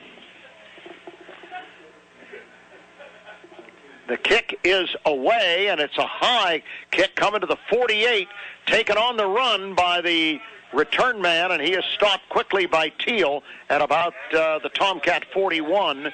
And returning that kick, William Richter. 32. William Richter. Flag down, though. And there is a flag, and it looks like it might be on the Tartans. The Tartans looks of like a block CMU. in the back. Yeah, so that'll help. Sun's out, bright. Yeah, the sun is bright. Catching some rays here today. It's one of those strange days. We have blue sky. We have some billowy white clouds, but we also have some threatening clouds that are looming out on the edges. Lost on a painted sky where the clouds are hung for the poet's eye. Well, where did you get that? Neil Diamond. Neil Diamond. What song? Jonathan Livingston Seagull. From Jonathan Livingston Seagull. Mm-hmm. Oh, okay. All right, the give straight ahead to Benger, and he crosses the 45 to the 46. I didn't think those lyrics were from Sweet Caroline. No. Jonathan Livingston Seagull, it's an underrated Neil Diamond album. The song was called Beep. Well, now, I knew the book. No, I read the book. He did the soundtrack for the music. It took me 10 minutes to read the book. But he did the soundtrack for the movie. Oh, okay. Well, learn something every day, Mr. Rockenbaugh. Liberal arts education. Gotta love it. I guess. All right, 2nd down, 8. And quarterback is in the backfield by himself. Nice job. Gives it off to Benger, and Benger scrambles maybe for another yard up to about the no gain, I think. He had no gain at all. Nice job. Sarator made the tackle at the 46, and it's going to be 3rd down and 8 again. At times, they have stopped Benger. There's no doubt about it. Alex Klein takes a good long look over at the bench as reinforcements come in from the sidelines. We have 5 receivers, including a slot man that could go out in the pattern here. Straight back is Klein. He has all day, and he throws. Get up! That's nice job, Trey Martin. Way to go on that side. Was that Trey Andrews? Trey Andrews, sorry. Trey Andrews deflected that pass. Good coverage. Good coverage. That's the first pass breakup by Thiel all day, down at the Cat 29-yard line, forcing another punt by CMU. Good job by Matt Crawford playing defensive end. The ex-Trojan got some pressure that time. It caused him to throw the ball a little bit high and let Andrews get over and make the nice play. All right, and deep to receive for Thiel is Alex Horvaditz, standing back at the 20. 2:23 left in the half. See if the Tomcats can get something going before halftime. And Tyler Coleman, the junior, is in to kick it away from his own 35. Snap is good. The kick is away. Not a good kick. That ball is short. That is not a good kick. That is sideways and rolling out of bounds at the 46-yard line. How far was that punt, Mr. Rockenbaugh? About 10 yards. Yeah, 10-yarder. Call that engineering department at Carnegie Mellon. See what happened there. The aerodynamics were not there. He probably didn't have a lot of practice punting, but well, you know, I was about to say punt. it seemed like he was too close to the line of scrimmage. Yeah, he was not. They must not practice out. They haven't had to so much. And well, Thiel's not going to argue about any of that. Best field position of the day. Thiel's down 28-14, and they'll take the ball gladly on their own 45. Let's do something with it now, Ryan. Radke with the handoff. No, he fakes, he keeps, and he crosses the 50 into CMU territory to the 49-yard line. See, that play works a lot better when he pulls it out and goes right up behind him, so he's not dancing out on the sideline. He got a nice 6-7-yard gain that time. Rob Thompson is in the slot this time for Thiel, joining Horvaditz and Hicks on the field, and another wide out up to the top of the screen. Here's the slant, the short slant to Horvaditz down to the 45, and that is a first down. He got to the sticks and sat right down there, Don, so we'll take it. First and 10. Momentarily, Tomcats have 3 timeouts left. At 1:39 before halftime. Radke in the gun with 4 wides is back. He's getting pressure. He's going to run. He's going to buy time and throw in the run. And the catch is made, I think, by Horvaditz. Yep. Whether or down not he got here his by feet the in. bench at the 39. Is it a catch? No, doesn't look like it. They're not calling it a catch. Okay, they're going to move it back to the 45. Stops the clock, though, with 1:29 left in the half. Wouldn't have been a big gain anyway, about 5 yards. So we'll call it 2nd and 10. Ryan running for his life that time. They brought a jailhouse break on him, and he did well just to get the ball away. Radke in the gun, 4 wides. Takes the snap. Fakes to Barca, keeps, gets a few yards down to the 41-yard line. Once again, obviously, everybody and his brother spies on Ryan Radke, and they're not going to give him timeout, a lot Tomcats. of extra running room. Timeout, Thiel will take a timeout on 790 WPIC. Thiel College would like to thank the following businesses for being generous supporters of Tomcat football and Thiel College athletics. Cianci's Motel, located at 399 Mercer Road. Log on to ciancysmotel.com or call 724-588-8550 for more information. Remember to ask for the Thiel discount. And UPMC Horizon, life-changing medicine. Log on to UPMC.com. Thiel College is proud to include these fine local businesses among its list of partners. For more information about Thiel College, log on to thiel.edu. I'm Ryan Matvica, wide receivers coach. You're listening to the home of Thiel Tomcat football. News Talk 790 WPIC. Hugh Ringer and Don Achenbaum back at Gessling Stadium on the campus of Carnegie Mellon University in the Oakland section of Pittsburgh. 28-14, Carnegie Mellon over Thiel. Tomcats with the football, 3rd down and 6 on the 41 of CMU. And Ryan Radke, as always, positions himself in the gun. Barker to his right, and a man in motion. Thompson, right to left. The snap is back. Radke rolls left. Going to throw and a run. Jake one hit. Made the catch. How'd he do that? That was a beautiful hand-eye coordination job by the freshman. He juggled it and somehow got his eyes around to make the catch. Well, I'll tell you, Ryan had a lot of pressure that time and had to throw the ball a little bit behind him, and he just tapped it up in the air and caught it himself, sort of like Dennis Rodman used to do in those rebounds, tapped it up and just kept going up until he got it. Cats are on the 27 of CMU, 1st and 10. They've really looked pretty good on offense here today, Don. Radke in the gun. With 1:13 left, he gives it off to Barca. Not much there. And not much there at all, maybe a couple. Maybe a yard. We'll have to wait and see. They unpile as we get right to the 1-minute mark here in the second period. And they're at the line of scrimmage, going to call the play on 2nd and 8 from the 26. Radke going to roll left this time. Going to throw with the body. The catch by Horvitz, and got his tippy toes down inbounds inside the 20 at the 18-yard line. Ryan gave him a little bit more room to work with that time so he could tap his toes. They're going to move the chains too, Don. Yes, it will. 47 seconds. Aren't they going to move the chains? Let's see. Yes, they are. Move those sticks, boys. 1st and 10, Thiel. At the 16, 17-yard line. Good opportunity for the Tomcat offense. Get this thing closer at halftime. All right, Hicks is out to the right with Horvitz to the left. And Radke in the gun on 1st down. Going to roll to the left. Going to stop. Going to throw. Oh, his receiver broke loose, but he threw the ball to the wrong side. Yeah. And it's incomplete. As breaking loose there for Thiel was Ryan Rowland, who is not a tight end today. He's a wideout, trying to replace a couple of guys who were dinged up. Tell you the guy to look for is incomplete. Number 3, Deshaun Bracey. He's been pretty quiet all day today. They've got him pretty much balled up, but he's a nice, tall receiver down here in the red zone like this. Maybe get him out in the corner and see if we can get a ball and get a jump ball for him. Is he the one out there to the right in the banana bunch? Yeah. All right, let's see. Radke on 2nd and 10. Going to give it to Barca. 10, 5, touchdown! Nice job. They snookered them there, Don. They sure did. Never expected the draw, the dive play to Nick Barca, and it opened up. Great job there in the middle by Jake Swan and Manny Espinosa and also the kid from Brookfield, Gary Heiner. Nice job by all those guys. What a job.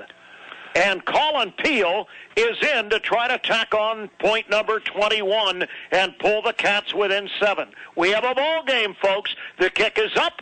The kick by the 125-pounder is good. Timeout on the field. 39 seconds before halftime.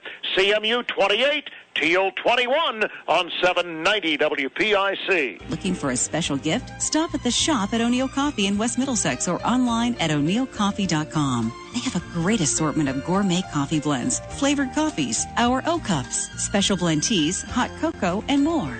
At O'Neill Coffee, you'll find coffee mugs and specially made gift baskets and boxes filled with all kinds of goodies. Shop in person at the Shop at O'Neill Coffee near the Viaduct on Main Street in West Middlesex, PA, or online at o'neillcoffee.com. I'm Devontae Sims, cornerbacks coach of the Tomcats. You're listening to Thiel Tomcat Football on News Talk 790 WPIC. I'll tell you, folks, Nick Barca is having a heck of a day. 17-yard touchdown run. Is that his second touchdown of the day? Yes, it is. It is, and the kickoff by Peel is taken at the 15 and running across the 50, to the 45, and down at the 42-yard line Thiel was in on the tackle. Rory Hubbard, the backup tailback, took it on the dead run, and that's the thing you lose when Rosales is not able to kick, and he's not here today. Colin Thiel just does not have that rocket leg for kickoff duty. And you don't want him making the tackle because that means he's way down the field. Yes, that's right. So CMU, come on, gang, leading by 7, now has a great opportunity with 30 seconds left. And the quarterback is back, and he's throwing it down the field. And the Cats let him catch it inside the 10 down to the 8. Loose. But the ball is loose. And who knocked it loose? Stripped away by Trevor Martin. Just took it away from him. How about that? Well, great job, Trevor Martin. If you can't cover him, strip him. Great job. They actually had really good coverage. Well, the coverage was just there. Went but right up. And kid's about 6'9", and went right up and took the ball away. But as he was coming down, Trevor stripped it from him. Zach Cree was the receiver. No, that was not Cree. It was 16. Fortune. And he was allowed to catch the ball in traffic. Yeah, but then the mitts came in. And so there are two ways to defend. And by golly, the Cats ended up doing a good job there, and they get the ball on their own 8-yard line. And I think we're just going to take the knee and say, hey, we're going to be pretty well satisfied to go in only down by 7 in a shootout first half. Didn't expect this, Hugh.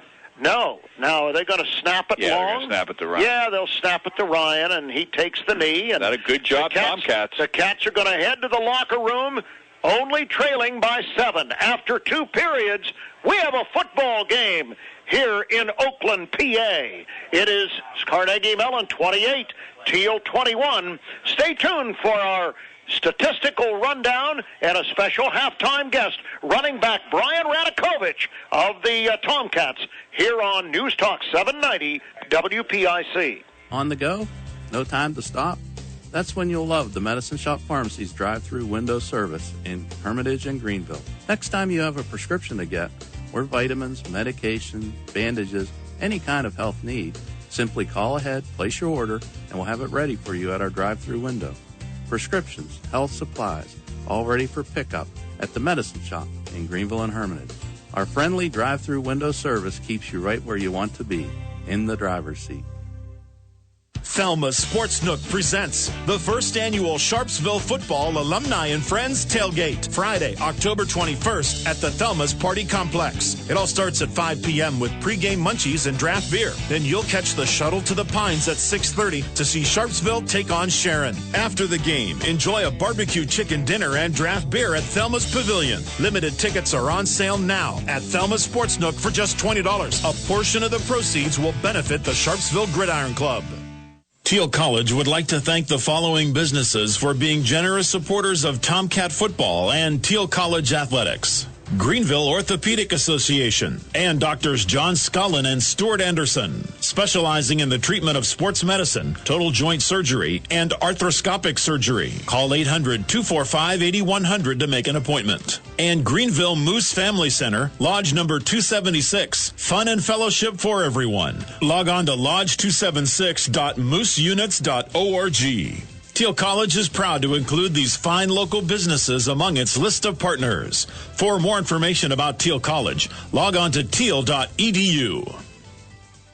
Are you or a loved one having trouble with balance? Are you falling frequently? Call Penn Ohio Rehabilitation and Performance today. The Penn Ohio team of physical, occupational, and speech therapists provide quality, comprehensive, and cost-effective therapy. Each year, more than a third of adults over 65 fall. Falls not only cause moderate to severe injuries, they're costly, prevent you from living in your home and living an active life. Let Penn Ohio Rehab develop an individualized fall prevention program that will keep you on your feet, in your home, and save you money. Identifying risk factors, reducing the fear of falling, increasing strength and flexibility, and challenging balance are all part of the comprehensive Falls and Balance program at Penn Ohio Rehab. When you're ready to get better, your choice is clear. Penn Ohio Rehabilitation with 2 convenient locations in Hermitage and New Wilmington. Visit them online at pennohiorehab.com. Penn Ohio Rehab accepts all insurance and no referrals are needed.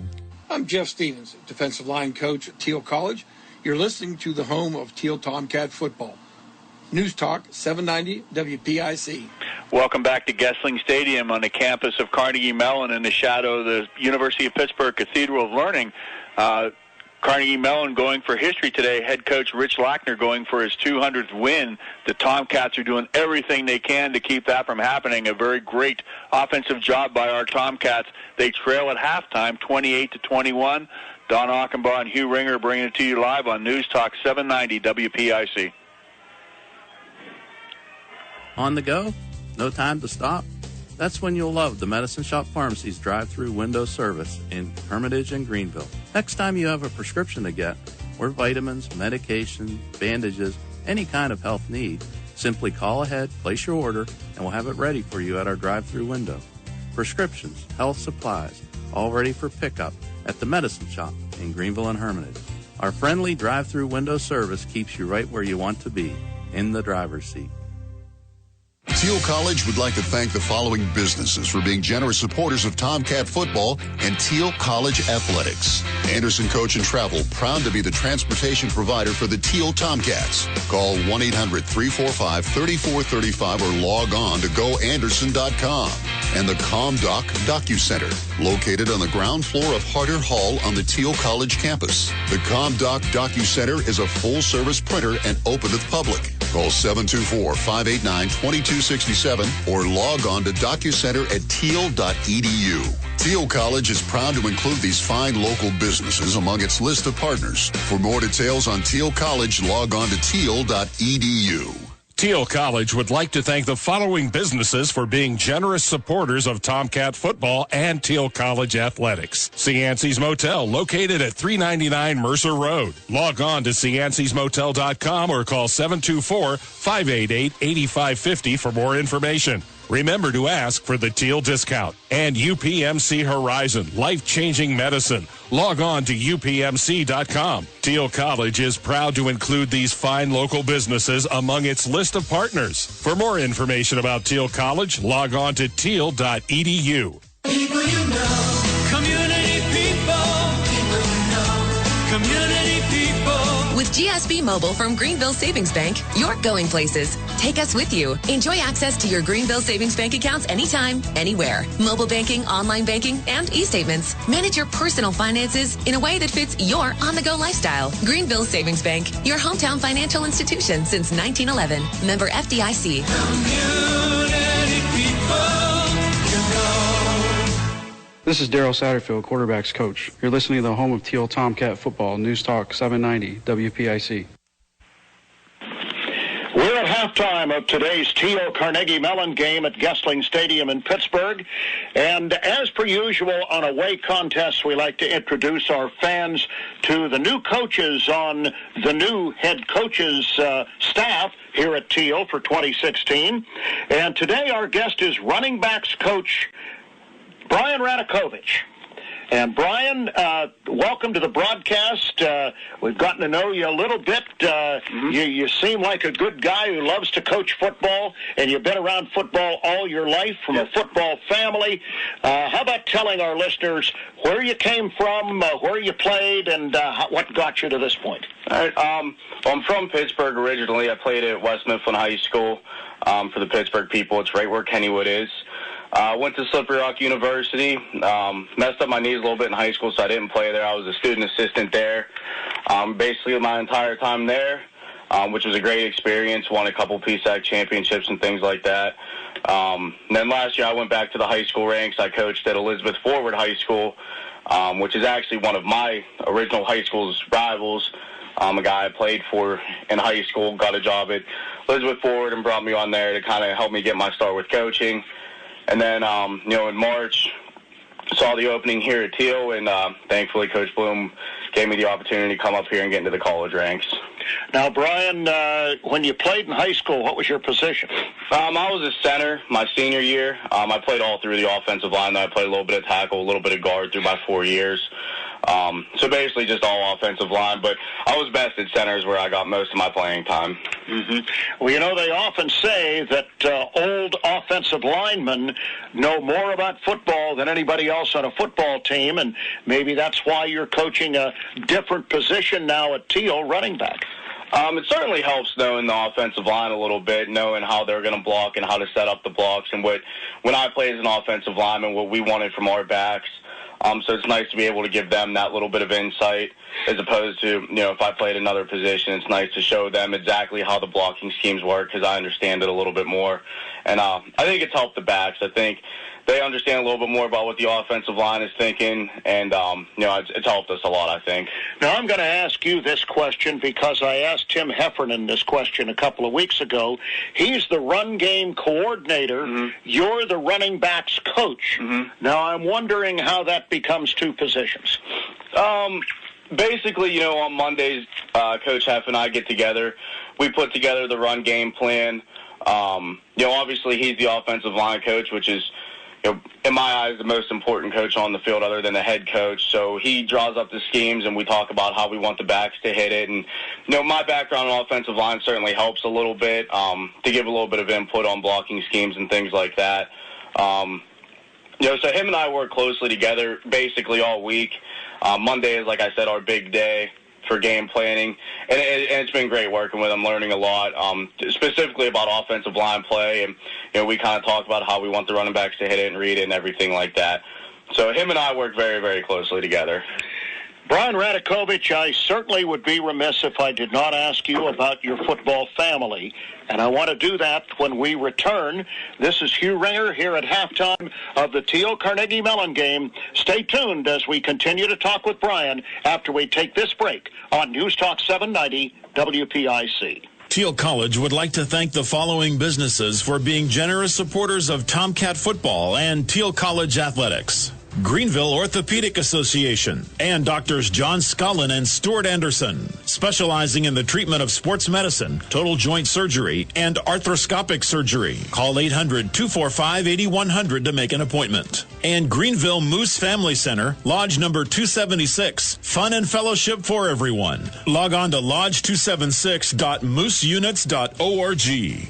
Thiel College is proud to include these fine local businesses among its list of partners. For more information about Thiel College, log on to thiel.edu.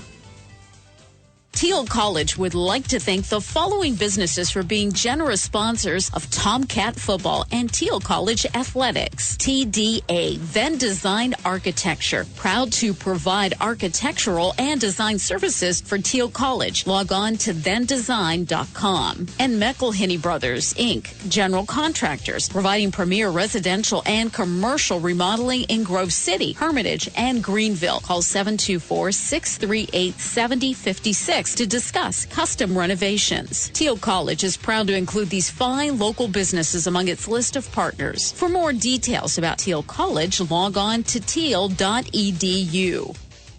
Thiel College would like to thank the following businesses for being generous supporters of Tomcat football and Thiel College athletics: Greenville Orthopedic Association and Doctors John Scullin and Stuart Anderson, specializing in the treatment of sports medicine, total joint surgery, and arthroscopic surgery. Call 800-245-8100 to make an appointment. And Greenville Moose Family Center, Lodge number 276, fun and fellowship for everyone. Log on to lodge276.mooseunits.org.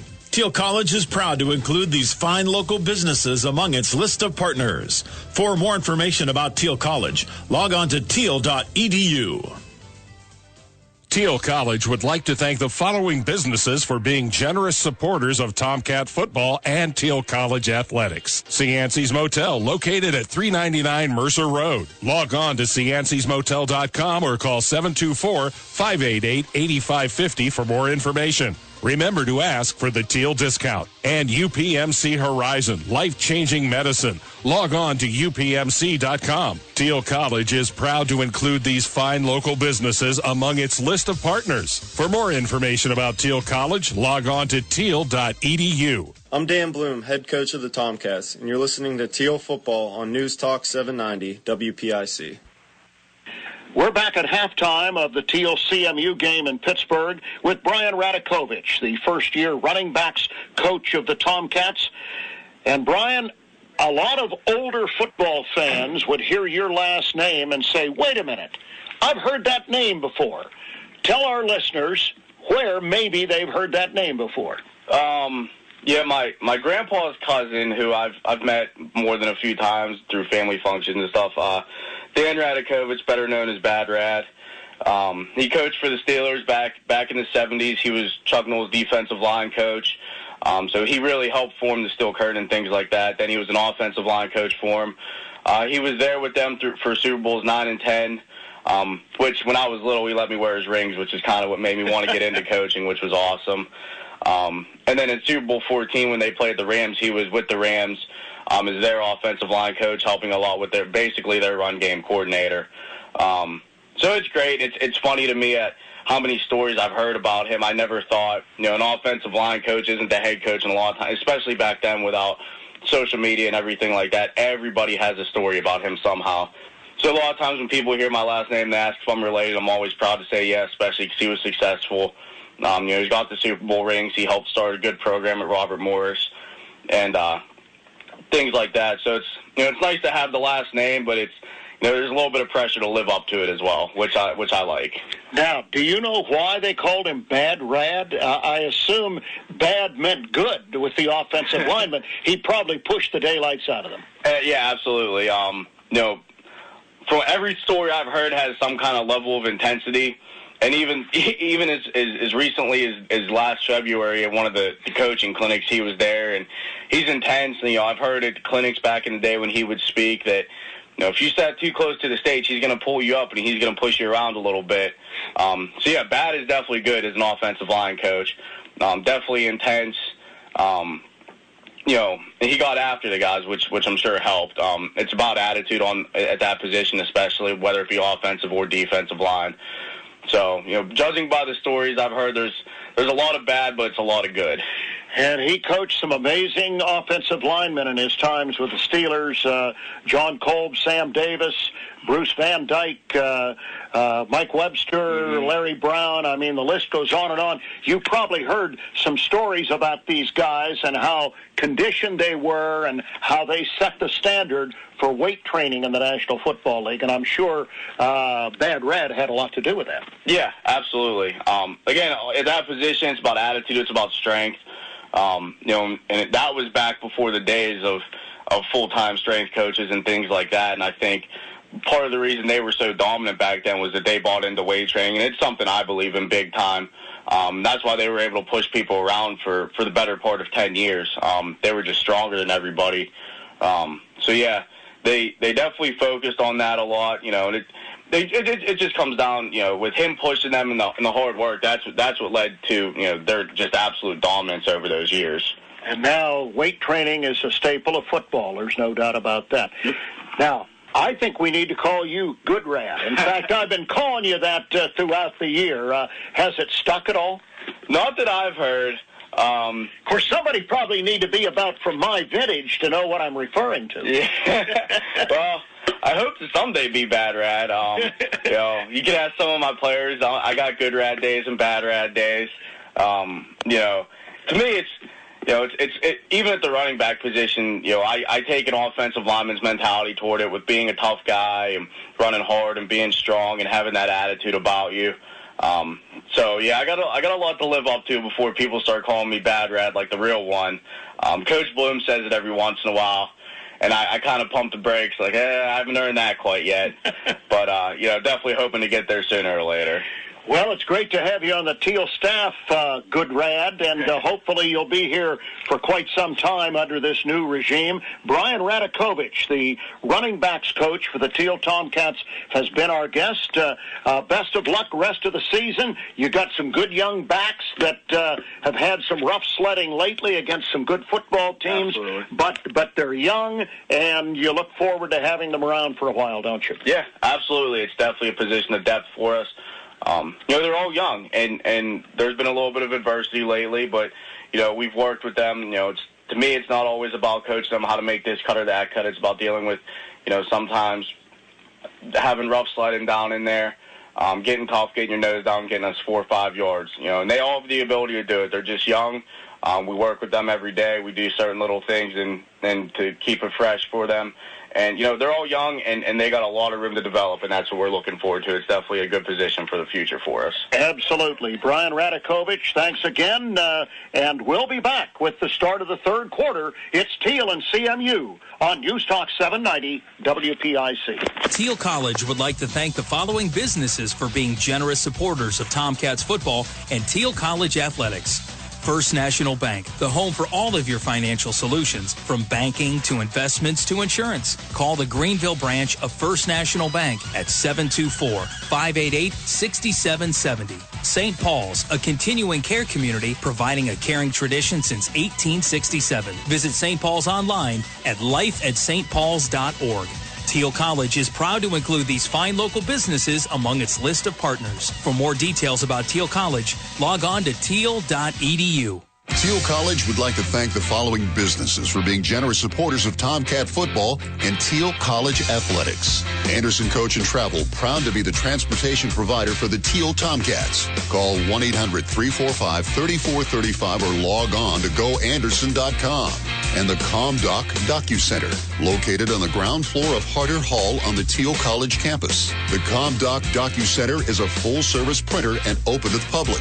Call 724-589-2267 or log on to DocuCenter at thiel.edu. Thiel College is proud to include these fine local businesses among its list of partners. For more details on Thiel College, log on to thiel.edu. I'm Brian Radakovich, running backs coach at Thiel College.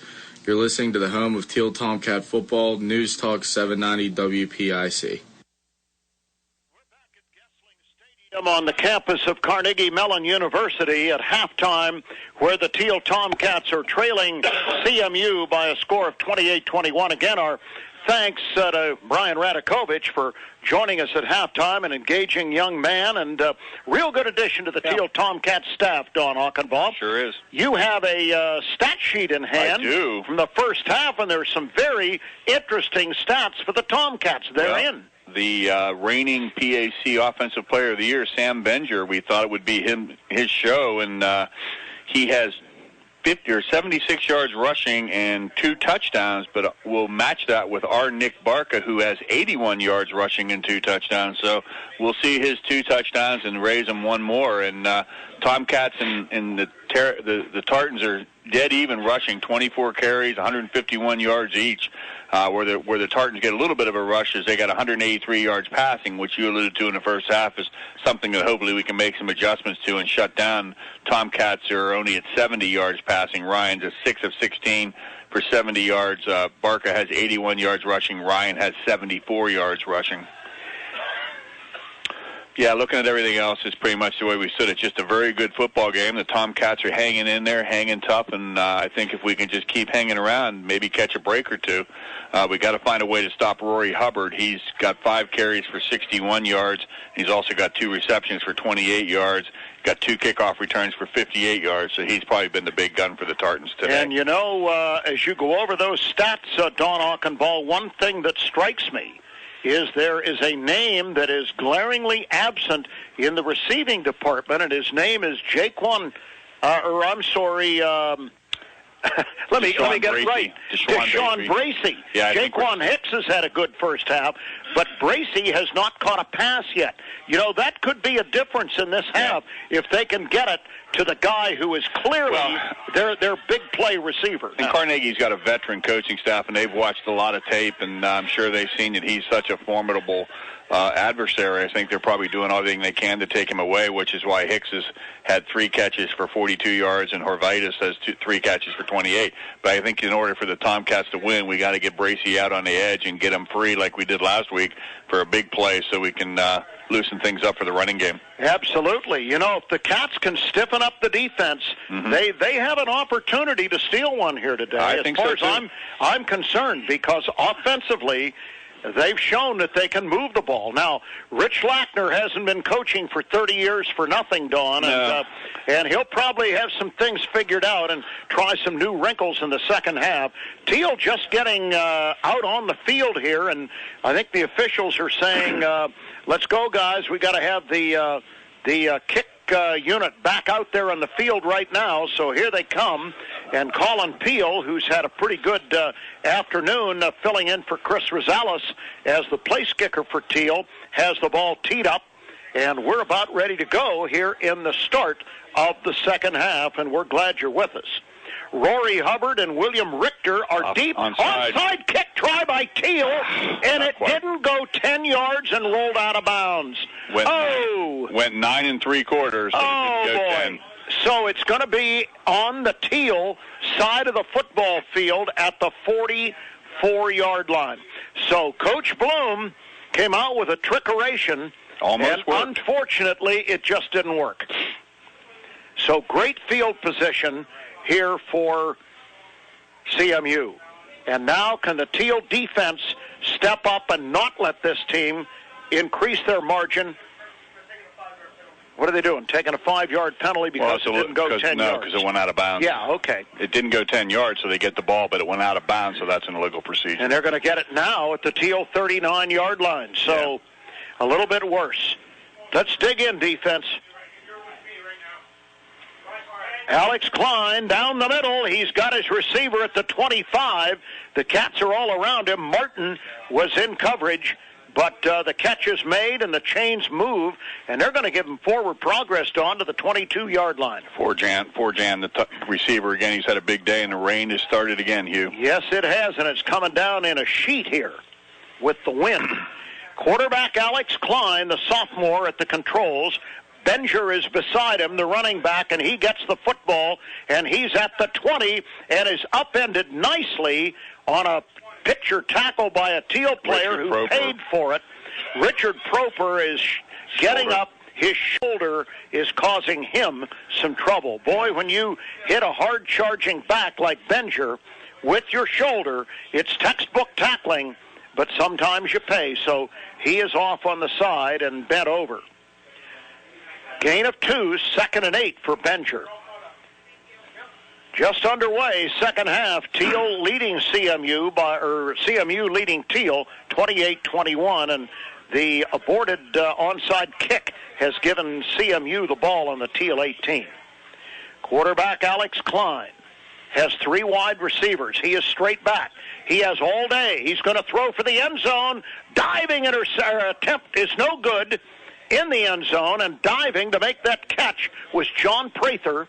And the coverage over there for Thiel, was that Doak Walker? No, it was 31. Oh, it was Andrews.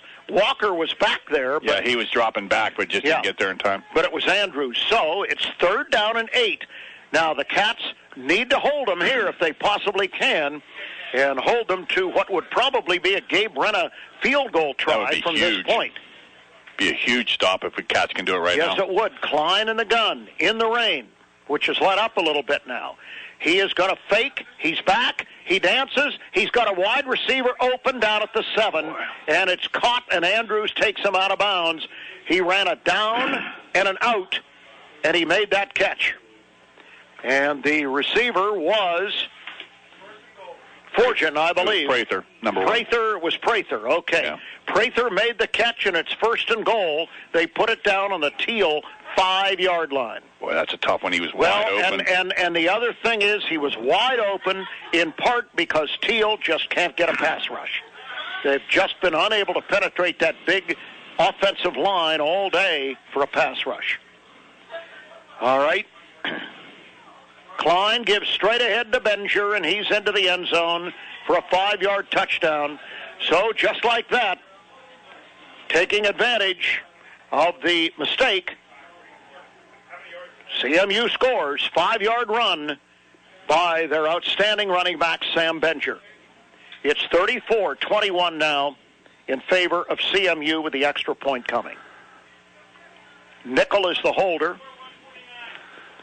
And Gabe Renna, who's perfect in extra point conversions this year, will try another one. The ball's down. The kick is up. The kick is good.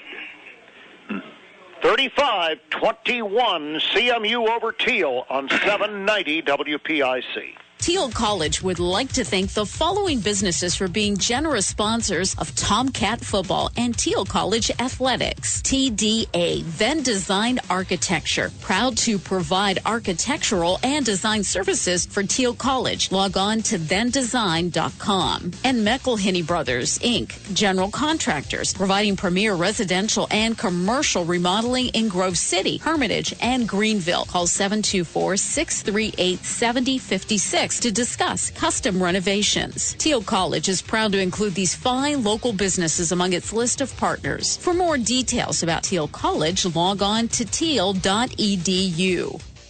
Thiel College Tomcat Football has been brought to you by... I'm Brian Radikovich, running backs coach at Thiel College. You're listening to the home of Thiel Tomcat Football, News Talk 790 WPIC. Sam Benger, a 5-yard touchdown run. The failed onside kick set up the scoring chance. The kick is going to be picked up down there. It better be picked up in the end zone by Jaquan Hicks for a touchback. Boy, that was close to disaster there, sure Don. Was. That ball kept kind of drifting away from Hicks, and he chased it into the end zone and fell on it about 2 steps before a defender got there. Well, now Thiel is in the position of having to answer for another CMU score. And the question is, especially with it raining once again. As hard as it's rained all day. As hard as it's rained all day here in Pittsburgh, can Thiel come back and answer? Of course we can. All right, that's what I like to hear. Now I feel better. Radke is in the gun, and he has Barca beside him, and Barca gets the ball and is not going to get much yardage across the 25 for a yard to the 26-yard line. Yeah, it is really raining here in the Oakland section of Pittsburgh right now. It's raining cats and terriers, right? Cats and what? Tartans. And tartans. What is a tartan? I don't know. It's a tartan. I think a tartan is a kind of turtle, isn't it? That's terrapin. I don't know. That's a terrapin. That's a terrapin. Okay, well, they're faster than turtles. I don't know. All right, 2nd down, 9. Here's Radke rolling to the left. Going to look, going to throw in the run. Nice He's got job. his man, Jaquan Hicks, across job. the 50 at the 47-yard line. The freshman made a great catch, separating from the defender at the last minute. What he did is he ran a stop pattern. He ran all the way downfield and stopped. And I'll tell you why that play works, because they run that play a couple hundred times in practice, because he threw it long before he stopped. And just as he stopped and turned around, the ball was there, and you only get that way by running that play over and over and over again. Great job by Ryan Radke and Jaquan Hicks. The continuing maturation of a young wide receiver, Jaquan Hicks. Great run. Great pattern. Radke 1st and 10 at the CMU 48. Straight back. He gets late pressure. There's a hold back there, but they're not going to call it. Radke runs. He fumbles. He fumbles the football, and they're going to call it what? Incomplete? Incomplete. He was trying to throw the ball on the run, and it's incomplete. Okay. He is fortunate on that one. Yeah, the referee threw the beanbag, so he kind of thought it was a fumble, and the line judge came in saying no, incomplete. Okay, so thank goodness we don't have instant replay. That's right. That could have been disastrous. So it's only 2nd and 10 now for Thiel at the 48 of CMU. Radke tries to position his troops as the play clock runs to 15 seconds. Radke has Barca to his right and 3 wides to the right and 1 to the left. 2nd down. Again, the low snap and the give to Barca, and he doesn't even get back to the line of scrimmage. He loses a yard, and somebody throws somebody down there. Wow. Getting a little chippy out there. I'm sure. I'll tell you, that's a case where the second time they've run the ball up the middle with Barca in the second half, and what's happening is they're not getting a clean exchange because of the low snap, and that's such a timing play as we've seen. It's hard to hold those blocks for as long as they're having to hold them, and when they've had success, it's been, boom, quick hitters, and that one took a little too long to take. So Thiel's 3rd and 11 with 4 wides and Radke in the gun, and he's back. He looks. He's going to run up. He's going to throw in a run. Can that guy get it? Yes, he did. Hey, boy, what a catch by the tight end out there. What a play. Great play by Ryan Rowland. Boy, that was just a jump ball, and he went up, and he positioned himself real well and went up and got the ball at its highest point and just pulled it down. First down, Tomcats at the, 29?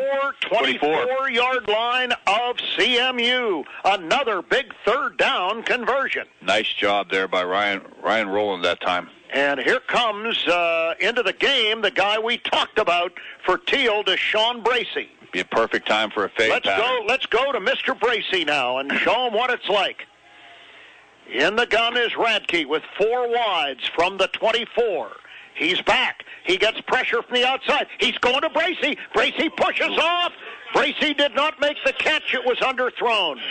In good coverage. Ethan Anderson on coverage that time, and Ethan Anderson's a big kid. He's 6'4", 190. Just got that. Took a little bit of a height advantage. The ball wasn't badly thrown, a little bit to the inside, and that's a long 24-yard line's a long place to throw a fade pattern, and that's more inside the 15 maybe. All right, 2nd and 10 at the 24 for Radke and the Thiel offense. Barca, his sidecar. Snap. He fakes, he keeps, he's at the 20, and they tackle him there. Boy, if he'd have gotten away there, and you can see how mad he is, he thought, doggone it, if I could have broken that ankle-high tackle, I could have been going inside the 15, the 10, and who knows where. Kyle Britton made a stop from his outside linebacker position. I'll tell you, one of the things you see with this Carnegie Mellon team is they're so fundamentally sound. We talked about that earlier. That was just a textbook tackle. We've seen Ryan run away from a lot of those tackles this year and stopped them, which could have been a big play. It turned out to be about a 4-yard gain. Cats take out the tight end, bring Horvatits in, and now have 4 wide receivers on 3rd and 6. Straight back is Radke. Radke quarterback draw, going to run, going to look, going to be chased, going down, throws the ball, deflected and almost intercepted at the goal line. Incomplete. Intended for Hicks. Yeah. And 3 defenders were there batting it around on, and it's going to be 4th down, and I think the Cats are going to go for this. That was a pinball play. The ball bounced off of 4 different players, including Hicks, and Ryan got away with one there. He's looking for that little quick screen to Bracey and just didn't get it there, and because of the rush that time. Cats need 6 yards. They need to get to the 14-yard line for a first down. Right now, they are at the 19. 2 for 2 on 4th downs. Let's see what Ryan can do with 4 wides. Here's the snap. He's back. Late pressure. He throws too high for Hicks. Down at the 15-yard line. Too high. He's only about 5'8", and he just couldn't go up the ladder high enough to get it. So the Cats are going to turn it over on downs, Don. He's 5'8", who plays like he's 6'5". Unfortunately, that was thrown to a 6'7" guy, and I know Ryan would like to have that one back because he probably had enough for the first down. It's just couldn't make the connection. Now it's up to that Tomcat defense to make a big play. Who's going to step up and get the ball back? Yep, and you know that the quarterback, Alex Klein, is probably going to be throwing here. 1st and 10 on his own 19. Straight back. He gets a little hit. There you go. And down he goes. That's what happens to the Brady's and anybody else. You get in his kitchen and you knock him on his can, and he's not going to be very accurate. And in there to put the pressure on Steve Kuzik, the senior defensive lineman from West Shamokin High School. Great job that time, and you see what happens. Pass went harmlessly to the ground. 2nd and 10 at the 19. Klein is back. False start. Okay, we'll take 5 against them. Push them back. Opportunity for the Tomcat defense. They're pushing them back. Had a good play on 1st down. Got a penalty on 2nd down. Let's see if we can keep them pinned back in here and give the offense a chance to keep the pressure up. Marches, that takes the football back now to the 14-yard line. CMU's own 14. Which means that Klein has this tailback behind him is still going to be throwing here. He's straight back. He looks under pressure again. He throws. Proper almost intercepted. Got one arm on it at the 37-yard line. He and Trey Andrews were there. Martin was in the vicinity, and Doak Walker was there too. And he knocked it down, and they have him right where they want him right now, Don. 3rd down and 15 at the 14-yard line. Proper made a great play that time, but if he would have missed the ball, Martin would have intercepted it because he had it in play. He had that interception. He's a little frustrated he didn't get it, but great job by Proper because he didn't know who was behind him. All right, 3rd and 15. Let's go defense, shut him down. For Klein and the CMU offense. Long count, man in motion. Going to give it to Benger. Benger is not going to get away. Job. And who was right up Randy there? Graves, nice job. Was that Groves? Randy Groves, nice job. Randy Groves came up from his cornerback position. You know, this guy is a good run support corner. He really is. He could get a little bit bigger. He'd make a heck of a linebacker. Yes, he would. Got a nose for the football. Good job defense, shutting them down. He's been the best run support corner the Cats have had this year. Let's get another shank. He had a 10-yard punt in the first half. Tyler Coleman is standing 3 yards up from the end zone at the 3 to punt the football to Horvitz. The kick is away under some pressure, and it kind of goes out of bounds at the... No, it doesn't go out of bounds. It stays in bounds across the 50 to the 44-yard line. So Thiel's going to get good field position at their own 44, Don, trailing 35-21, 8:47, third period.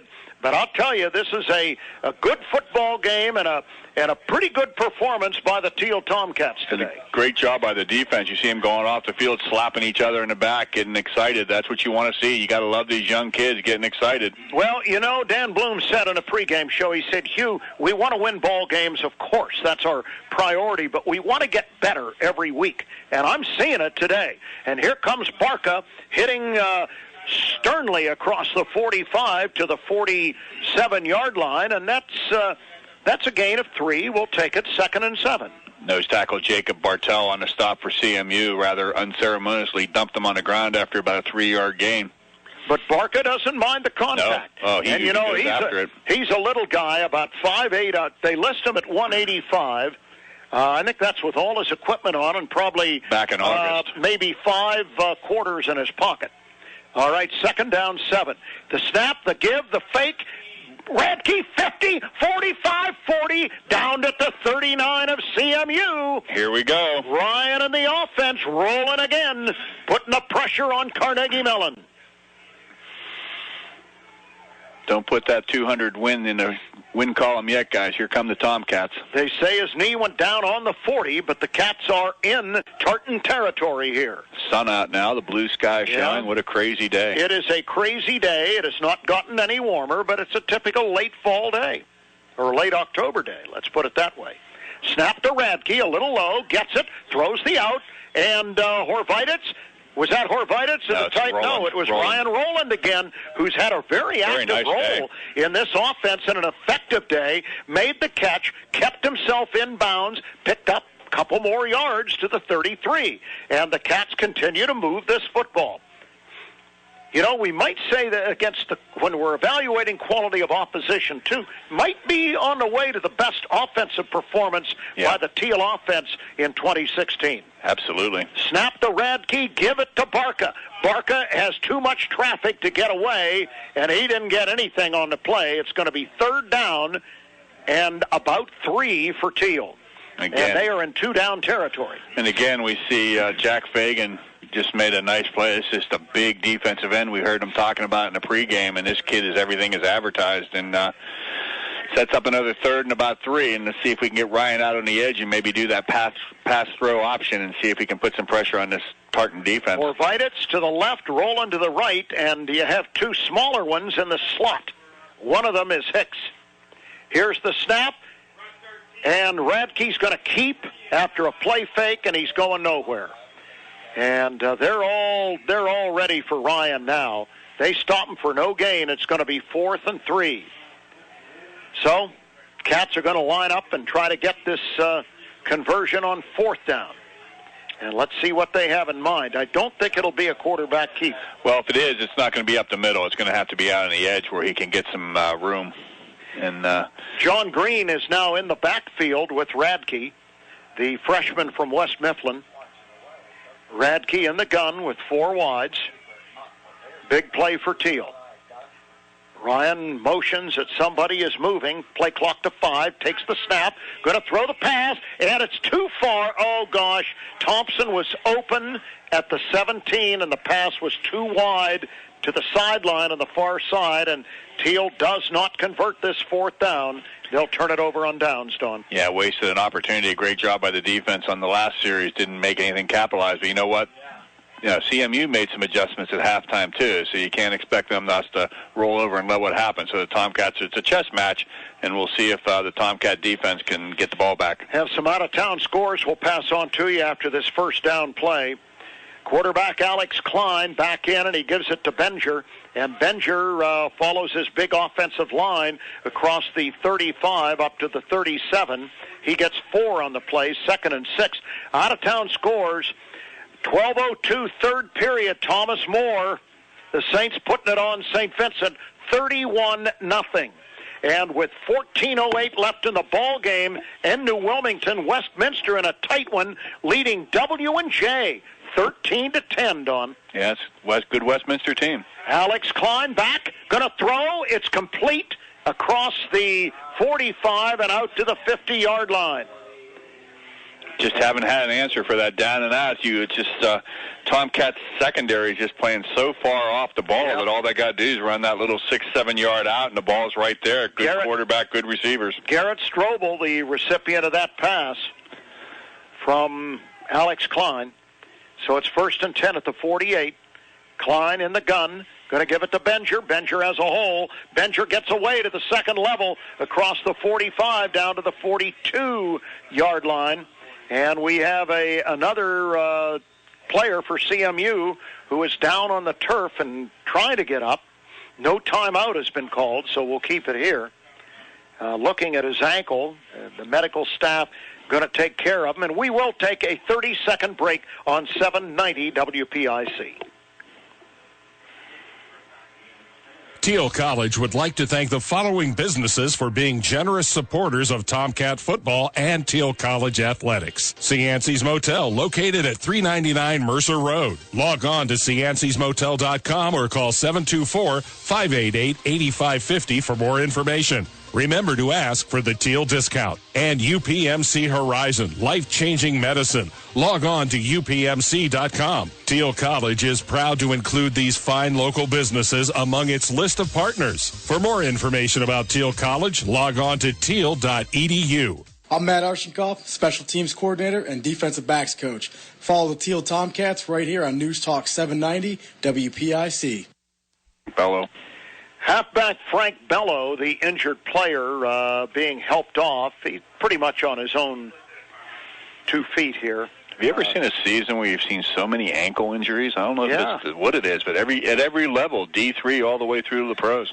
All right, right to the line of scrimmage on 1st and 10 at the 42 is Carnegie Mellon with quarterback Alex Klein. And, of course, he has Benger beside him, and Benger is going to get the football, and they're working on Benger now, and he's starting to make some creases across the Thiel 40 down to about the 37-yard line, and that's going to be 6 more yards. And that's a little bit disturbing, Don, because the great running backs, the more you give them the football, sometimes the stronger they get, and they just wear that defense down. Well, you talked about with Coach Bloom in the pregame show, and as much as the running backs getting stronger, it's that offensive line pushing on those smaller defensive line for the Tomcats, and they're finally maybe wearing them down. 2nd down, 3 at the 35-yard line of Thiel. Klein, long count, gives again to Benger, and Benger following that line, going to get 2 or 3, but not much more this time. The Tomcats were stiff, bringing him down at the 33. We'll give him 2. And he's close to a first down, but about a half a yard short. Half yard short. They're going to call it 3rd and about 12 inches, maybe 15. Need a big play, Tomcats. Who's going to step up and make it? Had a couple of them today on defense. We need one more right now. Klein's probably going to hand it to Benger here. Why not? I'd throw deep. Well, they are going to do it. They're going to throw, and they've got it complete. And the pass is caught, as it has been all day, by Matt Forgin, who has killed the Thiel Tomcats with slants. You can almost see that one coming on 3rd and a foot. You know you can come back and pick it up on 4th down, take a shot. It's just like the great wideout for W&J a few weeks ago. Same thing. They want to throw a slant all day on the Thiel corners. They can do it. Just throw, catch. We have to play so deep with our defense that it's kind of tough to cover them. Klein gives it off to Benger. Benger gets to the 2nd and 3rd level and is tracked down by Ty Bynum inside the 10. They're going to put the ball down at about the 8-yard line, and this is, in this drive, looks like having a wearing down effect on the Thiel Tomcats as we get to 2:53 in the third period. Tomcats trailing 35-21. I think Richard Proper's having some problems out there again with his shoulder. He's down on one knee in the end zone. His staff's coming out to help him, Hugh. Yeah, we'll stay here and see how long this takes. But, yeah, Richard Proper trying to make a game of it. He's a tough kid, but sometimes you just got to step back. Man, he came up. We're going to take the timeout, pay a bill on News Talk 790 WPIC. Thiel College would like to thank the following businesses for being generous supporters of Tomcat football and Thiel College athletics.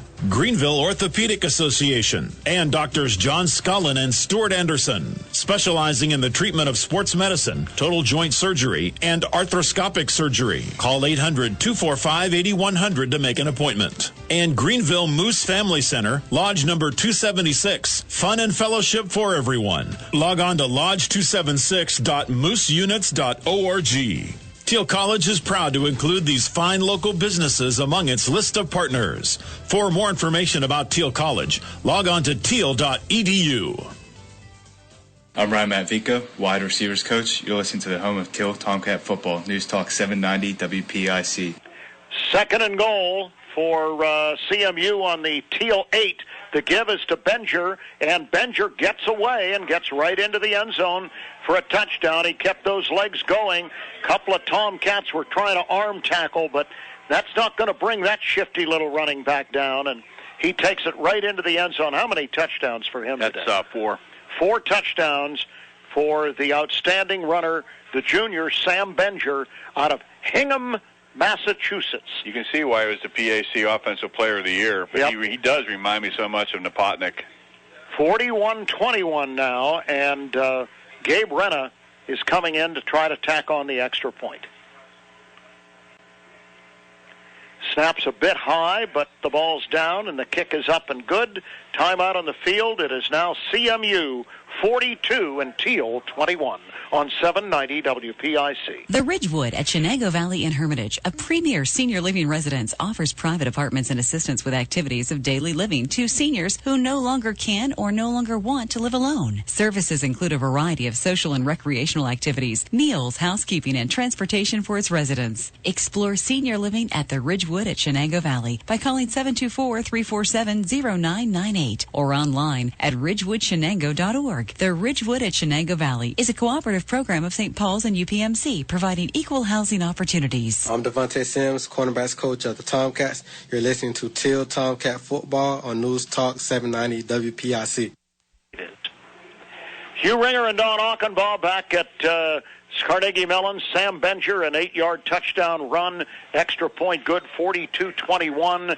And Don, it's a tough situation here for the Thiel Tomcats because they just have difficult time stopping passing games. Well, that's the first time you've seen all day as the ball falls off the tee and the sunshine comes breaking out again. We seem to do better in the rain, so I kind of wish it would start raining again. But I think you saw that for the first time the Tomcats are showing some fatigue on defense. They've been that offensive or defensive line's been getting pretty aggressive and getting beat up by that big, oversized CMU offensive line. It's starting to wear it down a little bit. So Gabe Renna will kick off, and the ball keeps blowing off the tee. By the way, we see white clouds above and blue sky, and a few rather dark clouds in the distance. But dare I suggest that maybe the rain is behind us. Let's hope so. Benji's up to 121 yards rushing with the 4 TDs. All right, here's the kick. And coming up to take the kick is Green. Green. All right, John Green across the 20 and still going, but going to be tackled at the 20, close to the 25-yard line where Thiel will have it 1st and 10. Green replacing Richard Proper, who I think has fought the good fight about as long as he can with that shoulder.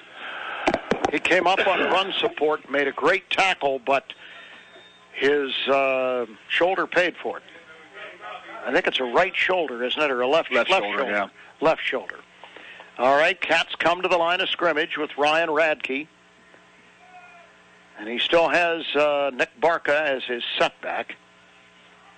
The snap, the give to Barca, and Barca's going outside, getting outside to the 30. Look at him go. 40, 45, 50, and out of bounds. Boy, he's having a day, Don. That'll take him over 100 yards All rushing. right, great job by the kid from Baldwin High School. He's over 100 yards rushing, and Ryan Radke's about 6 or 8 yards away from 100 yards, so good job by the offense today. And you know, you are absolutely right. He is much better running to the edge than through the guard and center area. You know, he's very similar to Benger. Same size type of thing. And almost as quick. Mm-hmm. Banana bunch right for Thiel in the receiving department here on first down. And Radke's going to keep 40, 35, and down at the 35. That's 12 yards rushing, and another Thiel first down. And another Thiel running back or rusher over 100 yards. So for a first time in a long time, 2 rushers over 100 yards for the Tomcats. Ryan Radke, what an athlete he is. He is so much fun to watch. He is just so exciting. I'll tell you what, we got to get Bracey in the game a little bit. Well, is he out there no, right now? He's not out there right now. He's not out there right now. Huh. Okay, Radke awaits the snap from Jake Swan.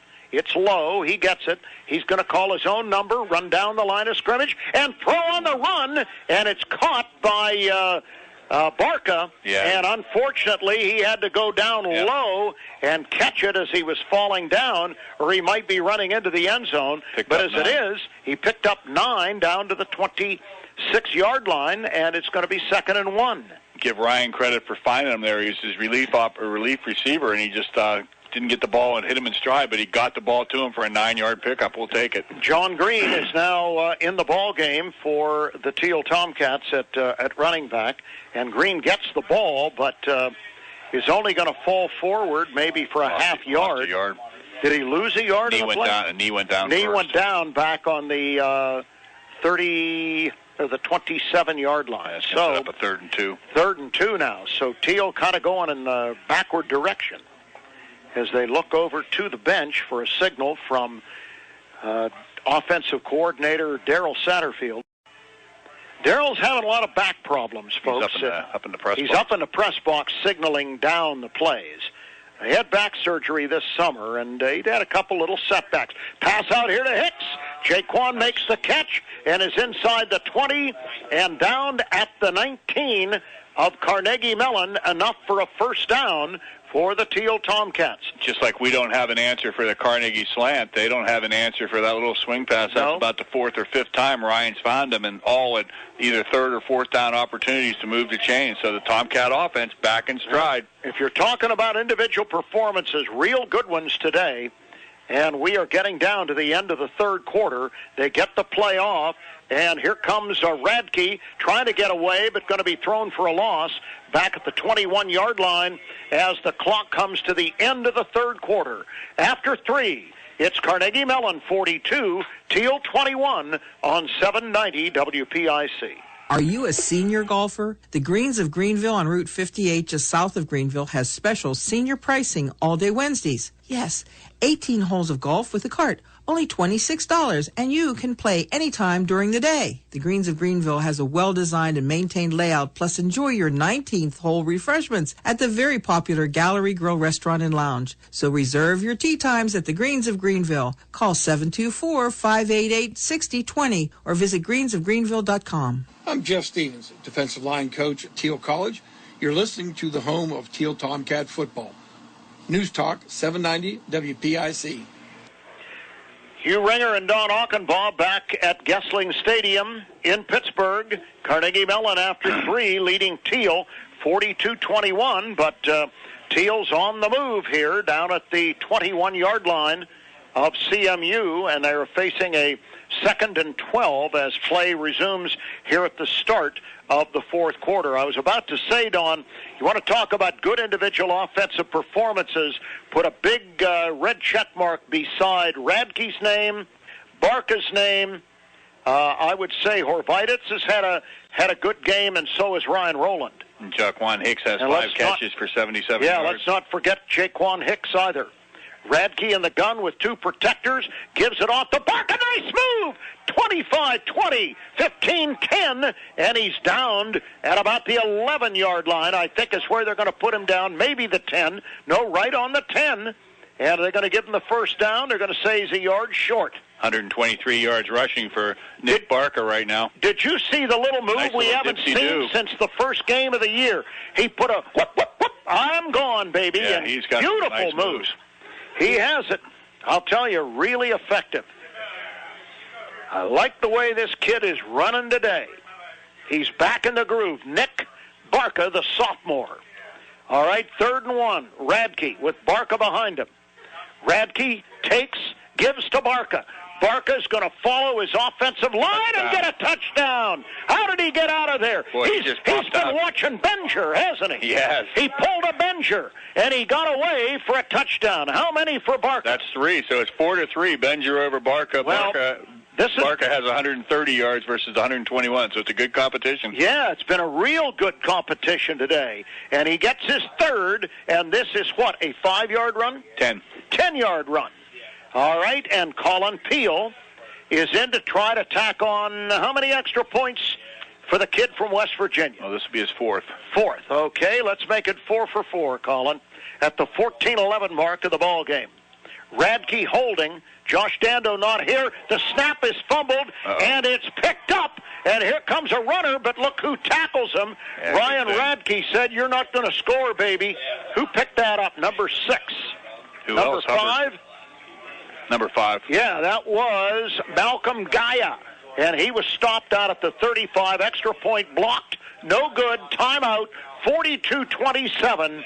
Carnegie Mellon over Thiel on 790 WPIC. Thiel College would like to thank the following businesses for being generous supporters of Tomcat football and Thiel College athletics. Anderson Coach and Travel, proud to be the transportation provider for the Thiel Tomcats. Call 1-800-345-3435 or log on to goanderson.com. And the ComDoc DocuCenter, located on the ground floor of Harder Hall on the Thiel College campus. The ComDoc DocuCenter is a full-service printer and open to the public. Call 724-589-2267 or log on to DocuCenter at Thiel.edu. Thiel College is proud to include these fine local businesses among its list of partners. For more details on Thiel College, log on to Thiel.edu. This is Daryl Satterfield, quarterback's coach. You're listening to the home of Thiel Tomcat football, News Talk 790 WPIC. All right, the Thiel Tomcats try a quasi-onside kick, Dawn. Kind of a pooch kick. A kind of a pooch kick that is up in the air, and it's caught by one of the up linemen, Mascaro at the 44. I don't know what their average starting position is, but I think it's got to be somewhere right around the 45-yard line. It seems like they haven't been back in the hole much at all. Well, CMU will start again at its own 44. Nick Barker, 10-yard touchdown run. 3rd of the game, Peel's extra point blocked. It is 42-27, CMU over Thiel. And here comes quarterback Alex Klein, going to throw the out, and it's incomplete. It is too low, and it falls before the receiver can come back at the Thiel 35 and get it. And in coverage there for Thiel, a little bit late, but in the vicinity, was Joseph Beckley.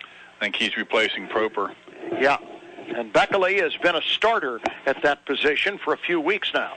2nd and 10 for CMU on their own 44. Quarterback Klein going to give it off, and there's Benger. And Benger has a few across the 45 up to about the 48-yard line.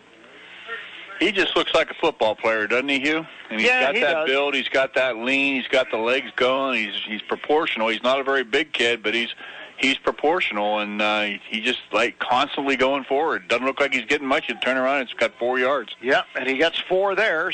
3rd down and 6. And, of course, Klein is going to set up in the gun and going to throw the football. And he's back, and he's looking, and he's dancing, and he's running. And Bynum gets him, but not until he has a CMU first down across the 45 at the Thiel 44. So they'll move the sticks and get the first down. One thing about Klein is he doesn't take off unless he absolutely has to. Like the coach said in the pregame, he likes to stay in the pocket. Matt Crawford that time chased him out and just couldn't get him down. That's something that'll happen once he gets in the weight room, gets a little stronger. Klein in the gun, Cree in motion. Here's the fake and the pass down the middle, incomplete, intended for John Prather. And pretty good coverage that time by Trevor Martin of Thiel. Nice job hitting the ball and knocking it loose when he got there. He had nice coverage on him and he got the ball in there, but the hit caused it to pop out. 2nd and 10. Let's get some pressure, guys. Let's see if we can get this guy down and make him throw a pick.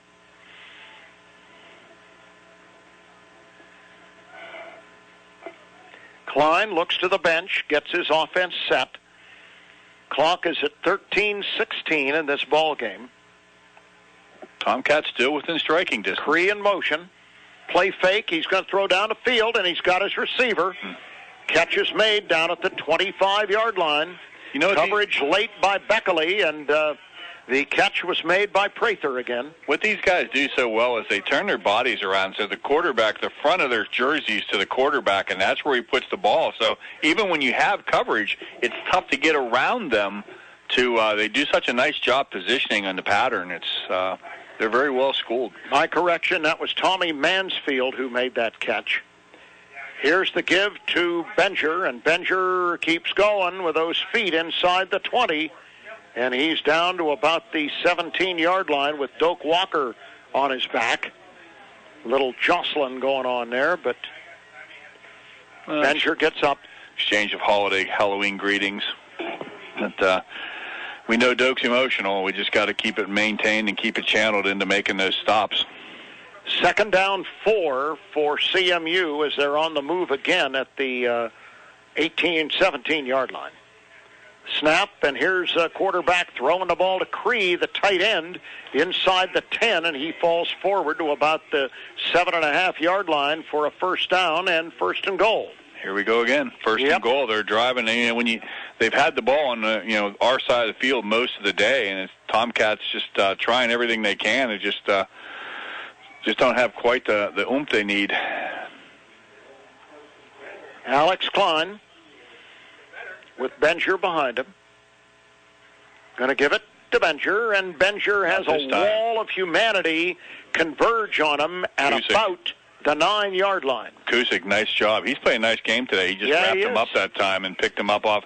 One of these things with these little guys, you get their feet off the ground, it's kind of hard to keep the legs churning. He picked him up and just set him back down.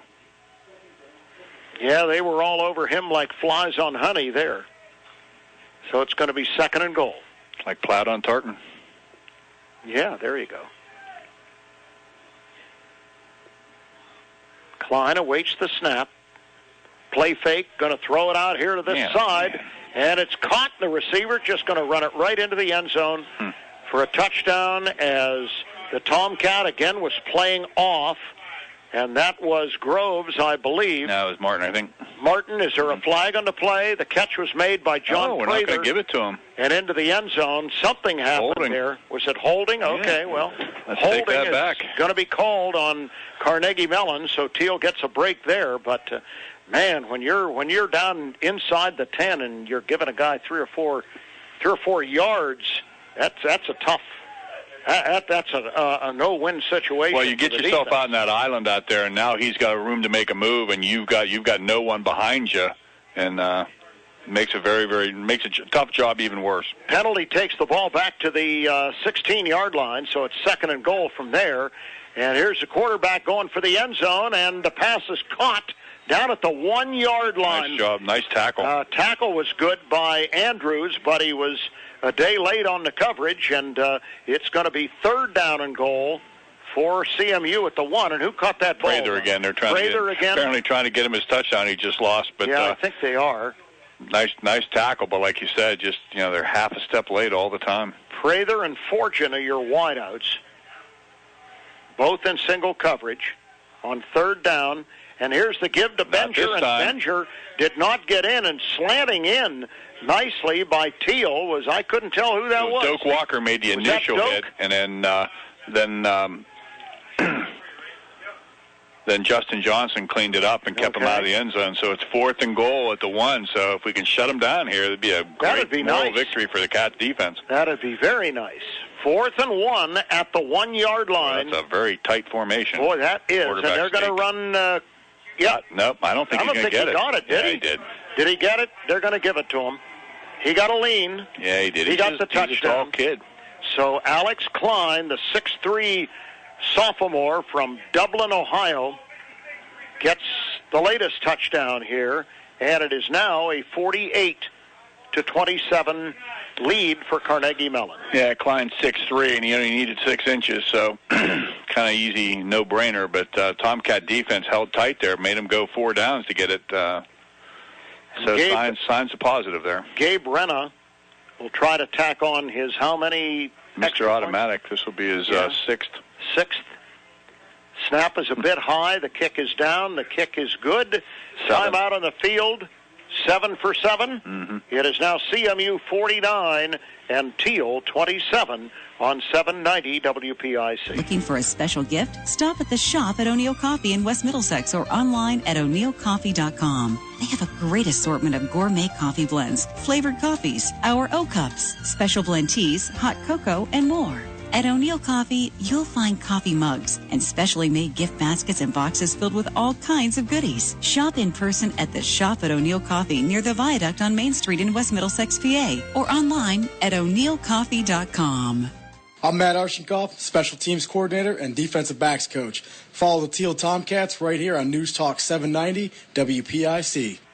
Alex Klein, a 1-yard run for a touchdown. Extra point good. It's 49-27 in favor of CMU. In top 25 college football, 7th-ranked Louisville, late 4th, putting it on North Carolina State, 51-13. Iowa losing to Wisconsin, number 10 in the country, 17-9. And look at that sliding catch there by Bracey. Deshaun Bracey came up at the 28-yard line and made a catch sliding on his knees. That might not have felt very good. Very, very short kick, and he had to come up quick because nobody was going to get on the ball if it actually hit the ground. So he did a nice job getting it. But if he could have caught that thing in stride, he'd probably still be running. All right, with 10:09 remaining in the ball game, let's see what the Cats do here. They've had a pretty productive day on offense, and the lineup remains the same with Radke at the controls. Ryan takes the snap and gives it to Barca. Barca gets that head of steam up and carries tacklers across the 30 up to about the 33-yard line. Nice job. About a 7-yard gain, 6-yard gain. No doubt. He has had a very, very good day. Just a nice mix of running up the middle, and then just when they start pinching in the middle, he pops it outside and gets real big yardage.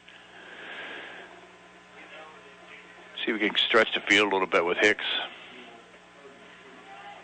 I wonder if Bracey's not on the field again. I wonder if he's a little dinged up. Well, he was out there for the kickoff. Yeah. 4 wides in the game for Thiel. Radke in the gun. Going to roll to his left. Throw against the grain, and it's caught by Hicks. Jaquan Hicks at down. the 40. Got the first down. Boy, he's up close to 100 yards receiving. Oh, yeah, he's probably about 90. Yeah. So we're going to have 200-yard rushers. 200-yard rushers, 100-yard receiver, maybe. Unfortunately, we've given up almost 500 total yards on defense. That's the problem. When you give up 500 yards to the other guys, you're going to have trouble staying in it. Radke in the gun, gives it off to Barca. Barca trying to go outside, breaks the first tackle, and gets out of bounds after he gets about 4 yards. You know, the one thing that's been impressive about Barca today, Don, you notice is consistently he's breaking that first tackle. Yeah, I know. It's almost like he was at the beginning. You know, he just got his legs back from the wear and tear of the season, but he's running with a lot more authority. A lot of it, so much of this game is a head game. His confidence, he got beaten up a couple of weeks in a row, and now his confidence back, and he's running with authority. 1st and 10 Thiel at the 44-yard line. They have 4 wides in the game. Actually, 4 wides. Straight back, Radke going to throw it down the middle, and it is incomplete, intended for Jaquan Hicks. He had it in his mitts for a moment, but the big defender was right there in his face. These guys are big. Boy, I'll tell you, this Who is the is biggest. that guy? That's Ethan Anderson again. Is that Anderson? This is the biggest secondary. I mean, tallest secondary Yeah. we've seen. And these guys are hitters. That was another ball that was put right in the money, and Hicks usually grabs that with no problem, and just couldn't get it put away before he got the El Kabong. Yeah, Anderson's a 6'4", 190-pound cornerback. I don't know many cornerbacks in the NFL that are 6'4". Not 190 either. I don't know any. All right, here's blunt size. Radke back, and he's going to throw the out to Horvitz. Nice. Across the 50 into the 45 of CMU, and they're playing a little soft right now. First down, Tomcats. And it was the aforementioned Ethan Anderson who was late in the coverage. So it's 1st and 10 Thiel on the CMU 45.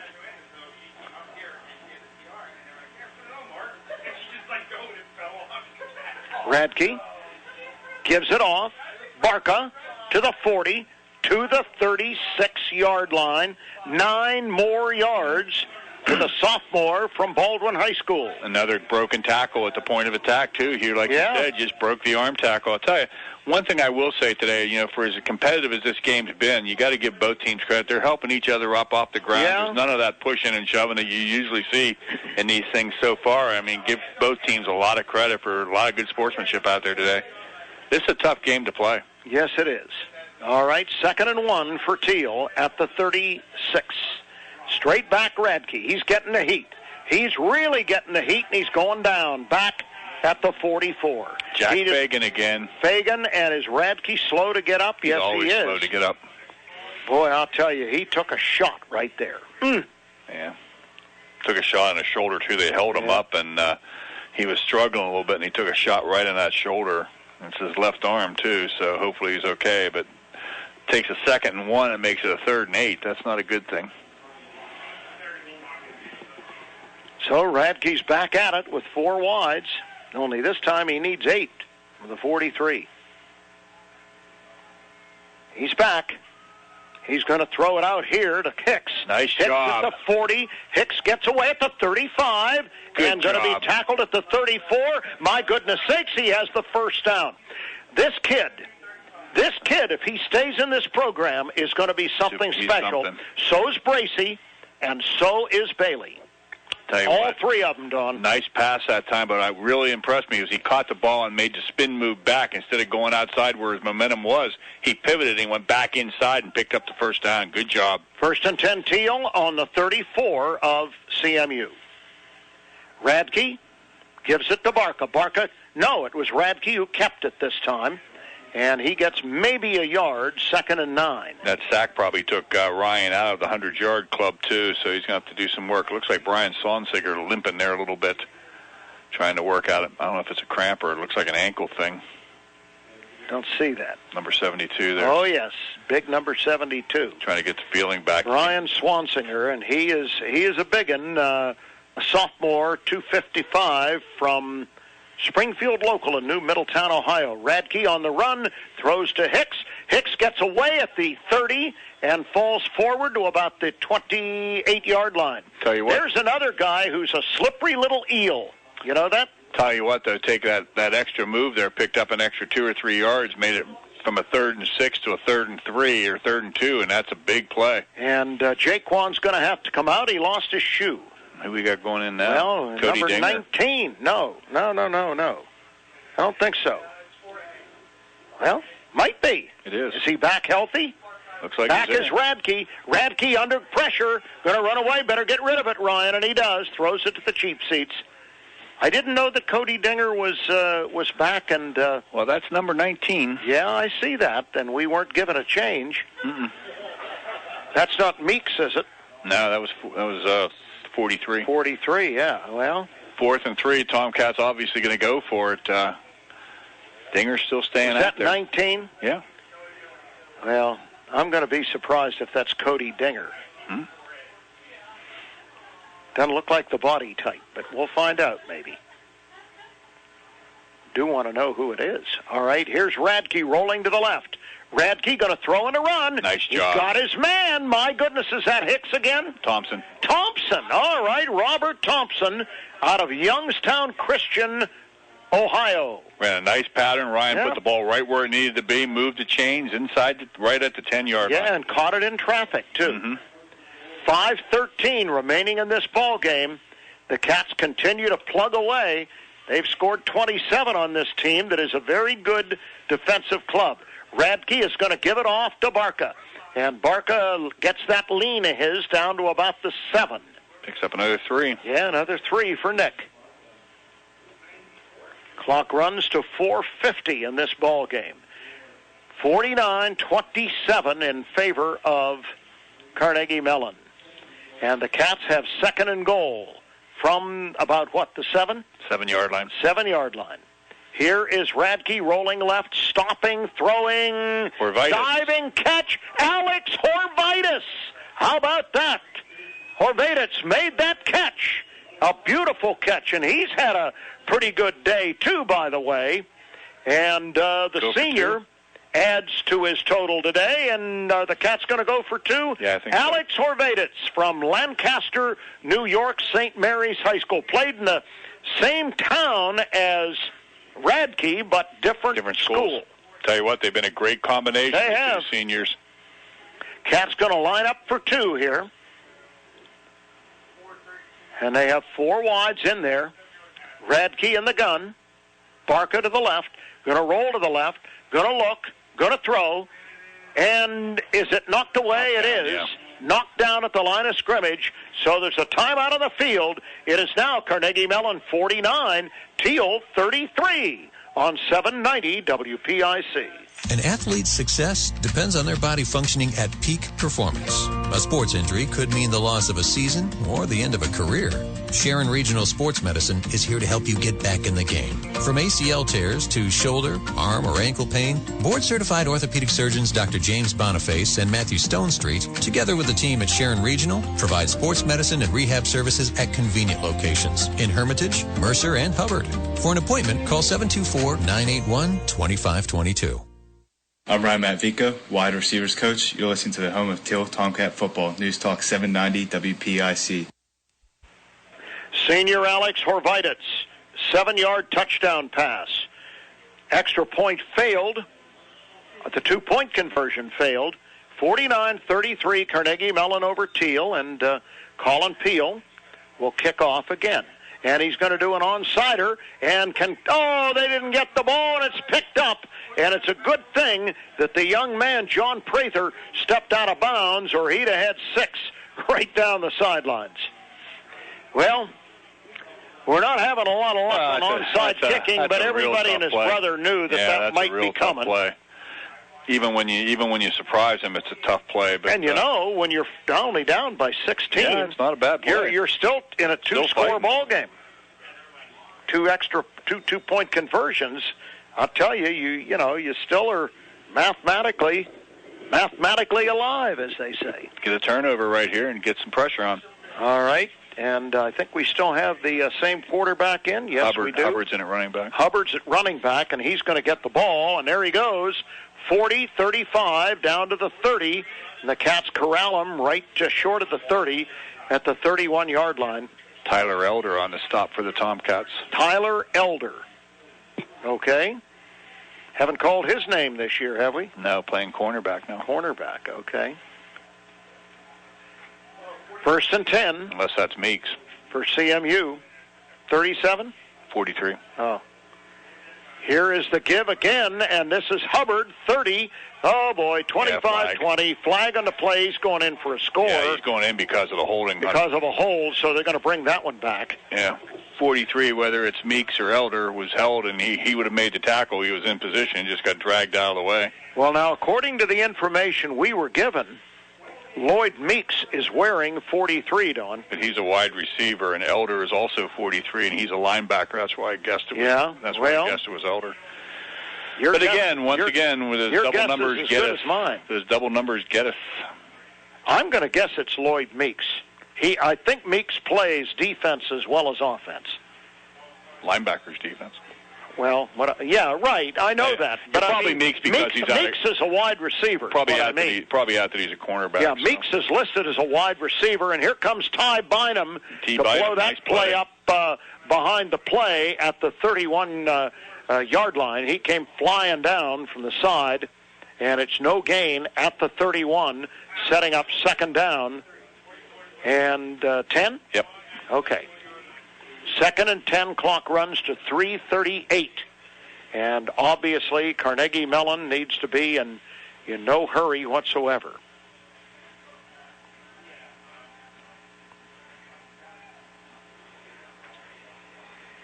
Quarterback Alex Klein gives straight ahead, and that's Hubbard. And Hubbard is stopped again at the 31 for no gain. So the Tomcat defense getting a little bit stiff here in the late going. Kuzik and Randy Groves that time combined, and guess what? It's raining again. No. Really?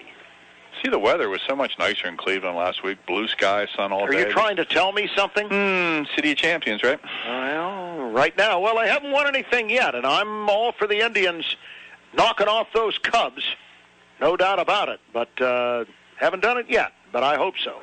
Here's the give, and that's a tailback running for some yardage and staying on his feet. He won't go down. He won't go down, and he's clear down to the 21-yard line. And that whirling dervish there was William Richter, a freshman from Cedar Park High School in Leander, Texas. Those Texans are tough. He got all the way down, just about picked up the first down, made it a much easier 4th and 1. Tomcats need to stick it in timeout here. Timeout on the field. We'll take a quick time on 790 WPIC. Thiel College would like to thank the following businesses for being generous supporters of Tomcats football and Thiel College athletics. First National Bank, the home for all of your financial solutions, from banking to investments to insurance. Call the Greenville branch of First National Bank at 724-588-6770. St. Paul's, a continuing care community providing a caring tradition since 1867. Visit St. Paul's online at lifeatstpauls.org. Thiel College is proud to include these fine local businesses among its list of partners. For more details about Thiel College, log on to thiel.edu. I'm Devontae Sims, cornerbacks coach of the Tomcats. You're listening to Thiel Tomcat Football on News Talk 790 WPIC. Hugh Ringer and Don Achenbaugh back in Pittsburgh, where it is no longer raining. And Carnegie Mellon has it 4th and 1 on the Thiel 22-yard line, leading 49-33 in the latter stages of what has been a very wide-open football game. Here is the give. Not this time. They're not going to get the first down. In fact, that running back that carried it the last time, Mr. Richter, is going to lose about 4 yards. And the Cats are going to take over on down. Doak Walker's in. Doak Walker is down, sliding on the ground. Oh, my goodness. He is pounding his fist. Oh, that's a shame. Yeah, Randy Groves. I just talked to him today, and he said, yep, I'm healthy for the first time all year. He is down. They're going to roll him over. Oh, the poor kid. Oh, for heaven's sakes. Looks like it's a lower leg. He's trying to get up, and he's going to come off. Boy, is he tough. He's limping. It's his right leg, and they're coming out to help him. Lewis is going to help him off the field, and another Tomcat is going to come out and help. Doak Walker really hurt that right leg. I don't know what the problem is, but that's a shame. Tomcats take over on downs, Hugh, with 2:30 left. Trailing 49-33. A reminder, the Tomcats will be home next Halloween night, 7 o'clock next Saturday, and they will be in a battle with Waynesburg University. The Waynesburg Yellow Jackets, who are not having one of their better seasons, to say the least. They will be coming in at 2-5. All right. Back to pass is Radke.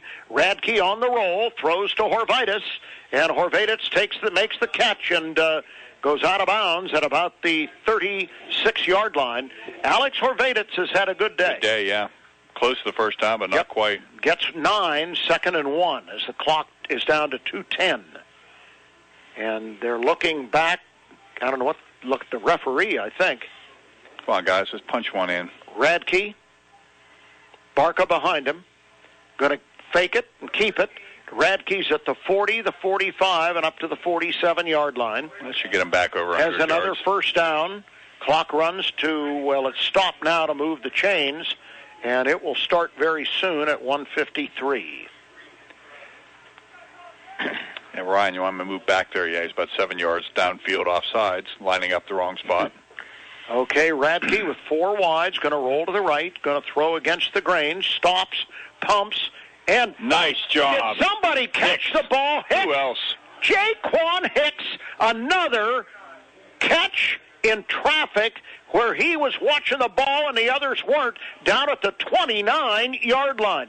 I'm telling you, this guy has been impressive today. And the first-team CMU defense just went back onto the field. I've never seen 11 people go on the field at the same time. Yeah. Put the first team back in because they want to keep Tomcats out. Coach Lackner's about to get his 200th win probably, but It'll he be a said, memorable get one. back out there. Here's the pass to the side, caught by Ryan Rowland, leaping catch at the 20. Tomcats have 2 Some timeouts. receivers have made some good catches for Ryan today. Yes, they have. They really have. Come on, let's get this in, Ball's guys. on the 20-yard line. Let's see if Radke can get it in. CMU got the first team D out there. Radke going to throw, and the pass is broken up, intended for Hicks, who thought there might be interference. Samir Abdelmodi, the best defender for CMU, was up there to break that up and stop the clock at 53 ticks remaining. Just take it down the field, guys. 21-yard line. Radke has him there, 3rd down and 11. Back he goes. Looks up. He threw before his receiver turned around, Ryan Rowland. Yeah, it's one of those timing patterns, and since Rowland's a tight end playing wide receiver, they don't have the same chemistry that he has with Hicks and some of those other guys. And so just threw the ball when he needed to throw the ball. Ryan just wasn't ready for it because he doesn't have that kind of experience. So it's 4th down and a long 11. No, 4th and 2. What am I saying? 4th and 2. Got to pick up the first down. Radke back. Going to throw. Oh, it's too high. Incomplete. Intended for Rowland. So the Cats are going to turn it over on downs, and I think we'll have a knee and the cessation of this football game. Good effort by the Tomcats, though, man. They got guys dinged up, and they're playing with their hearts, and good effort. Lots of offense. Defense showed some flashes where they could stop them when they needed to, but just a little bit outgunned today. I see Doak Walker sitting over there on the bench with 2 teammates around him, and it does not look like he's very comfortable. That's a shame. Now he's got the doctor or somebody working on him. All right, so knee or his ankle. Carnegie Mellon with Alex Klein is out there, and he's standing in the gun. I would think he'd just hand it off to Benger here and say, hey, this is enough, isn't it? Looks like... They are going to hand it to Benger, and Benger's going to get a couple up to the 23-yard line, as the clock is surely going to be allowed to run almost to the end. Let's see, 32. They may have to take one snap or take a penalty. I don't know, but we don't have anything of substance remaining in this ball game. We want to give those stats to you at the end of the game. Some interesting stats. Should be a lot of them. No doubt about it. As both teams are standing at the line of scrimmage, play clock is at 10, and I think maybe they will not have to run this play, and they will not. And they're giving Coach Lackner a Gatorade shower in honor of his 200th career victory, 30 years coaching. Third active leader. Number 3 on the active coaches list with 200 wins. And they gave it to him, all right. And I'll bet he didn't expect it. Maybe he did. I'm sure. You think he did? Okay. Well, he didn't like it. It's not. He didn't like it. 42 degrees outside. Yeah, he's walking over saying, wow, what did I just get? They always like that. Well, that's the end of the game. It was an entertaining one, folks. We hope you enjoyed it, even though the Cats couldn't quite win it. Final score, Carnegie Mellon 49, Thiel 33. We'll be back to put a button on this in just a few moments on News Talk 790 WPIC. Thelma's Sports Nook presents the first annual Sharpsville Football Alumni and Friends Tailgate, Friday, October 21st at the Thelma's Party Complex. It all starts at 5 p.m. with pregame munchies and draft beer. Then you'll catch the shuttle to the Pines at 6:30 to see Sharpsville take on Sharon. After the game, enjoy a barbecue chicken dinner and draft beer at Thelma's Pavilion. Limited tickets are on sale now at Thelma's Sports Nook for just $20. A portion of the proceeds will benefit the Sharpsville Gridiron Club. Thiel College would like to thank the following businesses for being generous sponsors of Tomcat Football and Thiel College Athletics. TDA, Venn Design Architecture, proud to provide architectural and design services for Thiel College. Log on to vendesign.com. And McElhinney Brothers, Inc., general contractors, providing premier residential and commercial remodeling in Grove City, Hermitage, and Greenville. Call 724-638-7056. To discuss custom renovations. Thiel College is proud to include these fine local businesses among its list of partners. For more details about Thiel College, log on to thiel.edu. Thiel College would like to thank the following businesses for being generous supporters of Tomcat Football and Thiel College Athletics. Cianci's Motel, located at 399 Mercer Road. Log on to ciancysmotel.com or call 724-588-8550 for more information. Remember to ask for the Thiel discount. And UPMC Horizon, life-changing medicine. Log on to upmc.com. Thiel College is proud to include these fine local businesses among its list of partners. For more information about Thiel College, log on to thiel.edu. I'm Ryan Matvica, wide receivers coach. You're listening to the home of Thiel Tomcat Football, News Talk 790 WPIC.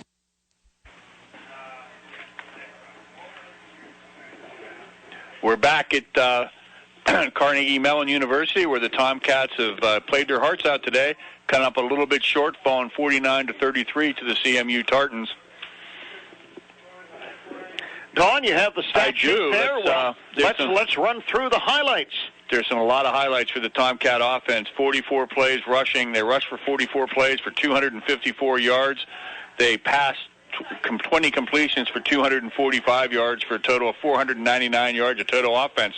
Individually, Nick Barker, 24 carries for 153 yards and 3 touchdowns. Ryan Radke, 18 carries for 106 yards. So first time, I think, since the last year's Grove City game that we had 2 rushers over 100 yards each. Ryan Radke, 20 of 40 for 245 yards and a touchdown. Jaquan Hicks, 9 receptions for 123 yards. Alex Orvitas, 6 receptions for 55. Ryan Rowland, 3 receptions for 40. Unfortunately for the Tomcats, CMU had similar statistics, 241 yards rushing, 297 yards passing for a total of 538. Sam Bencher, the reigning PAC player, Offensive Player of the Year, 27 carries for 130 yards and 4 touchdowns. Alex Klein, 20 of 34 for 297 and 1 touchdown. Matt Forjan was their leading receiver with 7 catches and 144 yards. Lots to see. Doak Walker, who got injured on the last series, had 13 total tackles for the game. Randy Groves had 10, so pretty good effort by the Tomcats statistically. Just came up a little bit short on the scoreboard at 49-33. Yeah, and I see Doak Walker over there on crutches. Yeah, I think he may be a while. Yep, he's obviously sustained a significant lower leg injury. They're probably going to take him into the locker room and maybe get him dressed and try to get him back to Greenville, but we won't speculate on the injury. We'll just call it a lower leg injury. I think we said it was the right. It looks like he's favoring the right leg. It's whether it's a knee or an ankle. As they take him off with some of his teammates. Well, Don, thanks for the summary. And, I think that in sum and substance, my thought today, Don, would be it was a sign of progress. Mm-hmm. Certainly on offense, some great numbers put up against a very good Carnegie Mellon football team. Very good team. The problem remains on defense, and I don't think we're telling Dan Bloom anything he doesn't know, and he knows that's an issue that is going to have to be addressed and will. And so you get ready to play a club that you can beat. Yep. Some might say you should beat next week on Halloween night up at Alumni Stadium. You have Thomas More to follow. That'll be a tough assignment. But then you have Windlass Grove City on the docket too. So trying to maintain the cup. So Tomcats, and you heard Coach talk about in the pregame show that he wanted to show progress. And this offensively, they showed progress. Even defensively, even though they gave up over 500 yards again, there were a couple of series where they stepped up and made some big plays. Now we'll have to see what the injury to Doak Walker does. You're looking at again a case where we were just so undersized on the front line, and that big offensive line of Carnegie Mellon just kept wearing us down. Right. That's exactly right. Well, we want to thank some people for helping to make this broadcast possible, and we certainly want to start with Aaron Byro, our in-studio producer, back at the 747 at 2030 Pine Hollow Boulevard in Hermitage. Aaron, again, as always, you did a great job at the controls for us today, and we'll look forward to having you on Halloween night. Bring your candy and your tricks and your treats with you to the studio and get ready to host our broadcast again.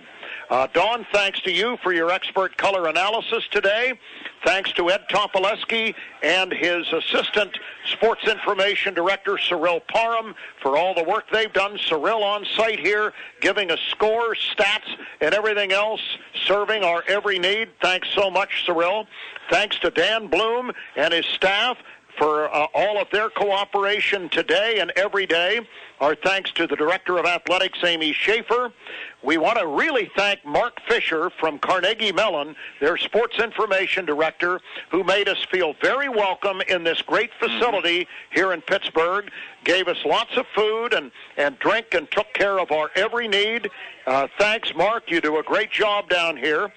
Thanks to the rest of the 790 WPIC staff, specifically Sales Manager, Sports Director Bob Greenberg, for all he does to make these broadcasts possible. So we'll join you at 6:30 p.m. next Saturday night here on 790 with the Thiel Waynesburg broadcast, the Countdown to Kickoff show. The kick is at 7 at Alumni Stadium on Halloween night. Join us then. Speaking for my broadcast partner, Don Achenbaugh, and for our engineer, Aaron Byro, I'm Hugh Ringer saying good afternoon from Gessling Stadium in Pittsburgh. The final score once again today, Carnegie Mellon 49, Thiel 33. You heard it live on your source for Thiel Tomcat football all season long, News Talk 790 WPIC. Thiel College Tomcat football has been brought to you by 1, 2, 3, 3. Ciance's Motel, Restaurant, and Lounge. UPMC Horizon, life-changing medicine. Log on to upmc.com. Greenville Orthopedic Association. Greenville Moose Family Center, number 276. TDA, Then Design Architecture, proud to provide design services to Thiel College. Anderson Coach and Travel. Visit them online at goanderson.com. McElhaney Brothers, general contractors providing premier residential and commercial remodeling. First National Bank, the home for all your financial solutions. St. Paul's, a continuing care community, providing a caring tradition since 1867. Visit St. Paul's online at lifeatstpauls.org. The Gallery Grill and the Greens of Greenville. Visit them online at greensofgreenville.com. First National Bank, the home for all your financial solutions. Partners ComDoc and the DocuCenter at Thiel College. And Ilsco Extrusions Incorporated. Ilsco has operated one of the industry's most efficient aluminum extrusion mills for more than 60 years. Thiel College is proud to include these fine local businesses among its list of partners. For more details about Thiel College, log on to thiel.edu. Today's game has been produced by Aaron Byro and Dave Winters. Today's executive producer is Bob Greenberg. Our game announcer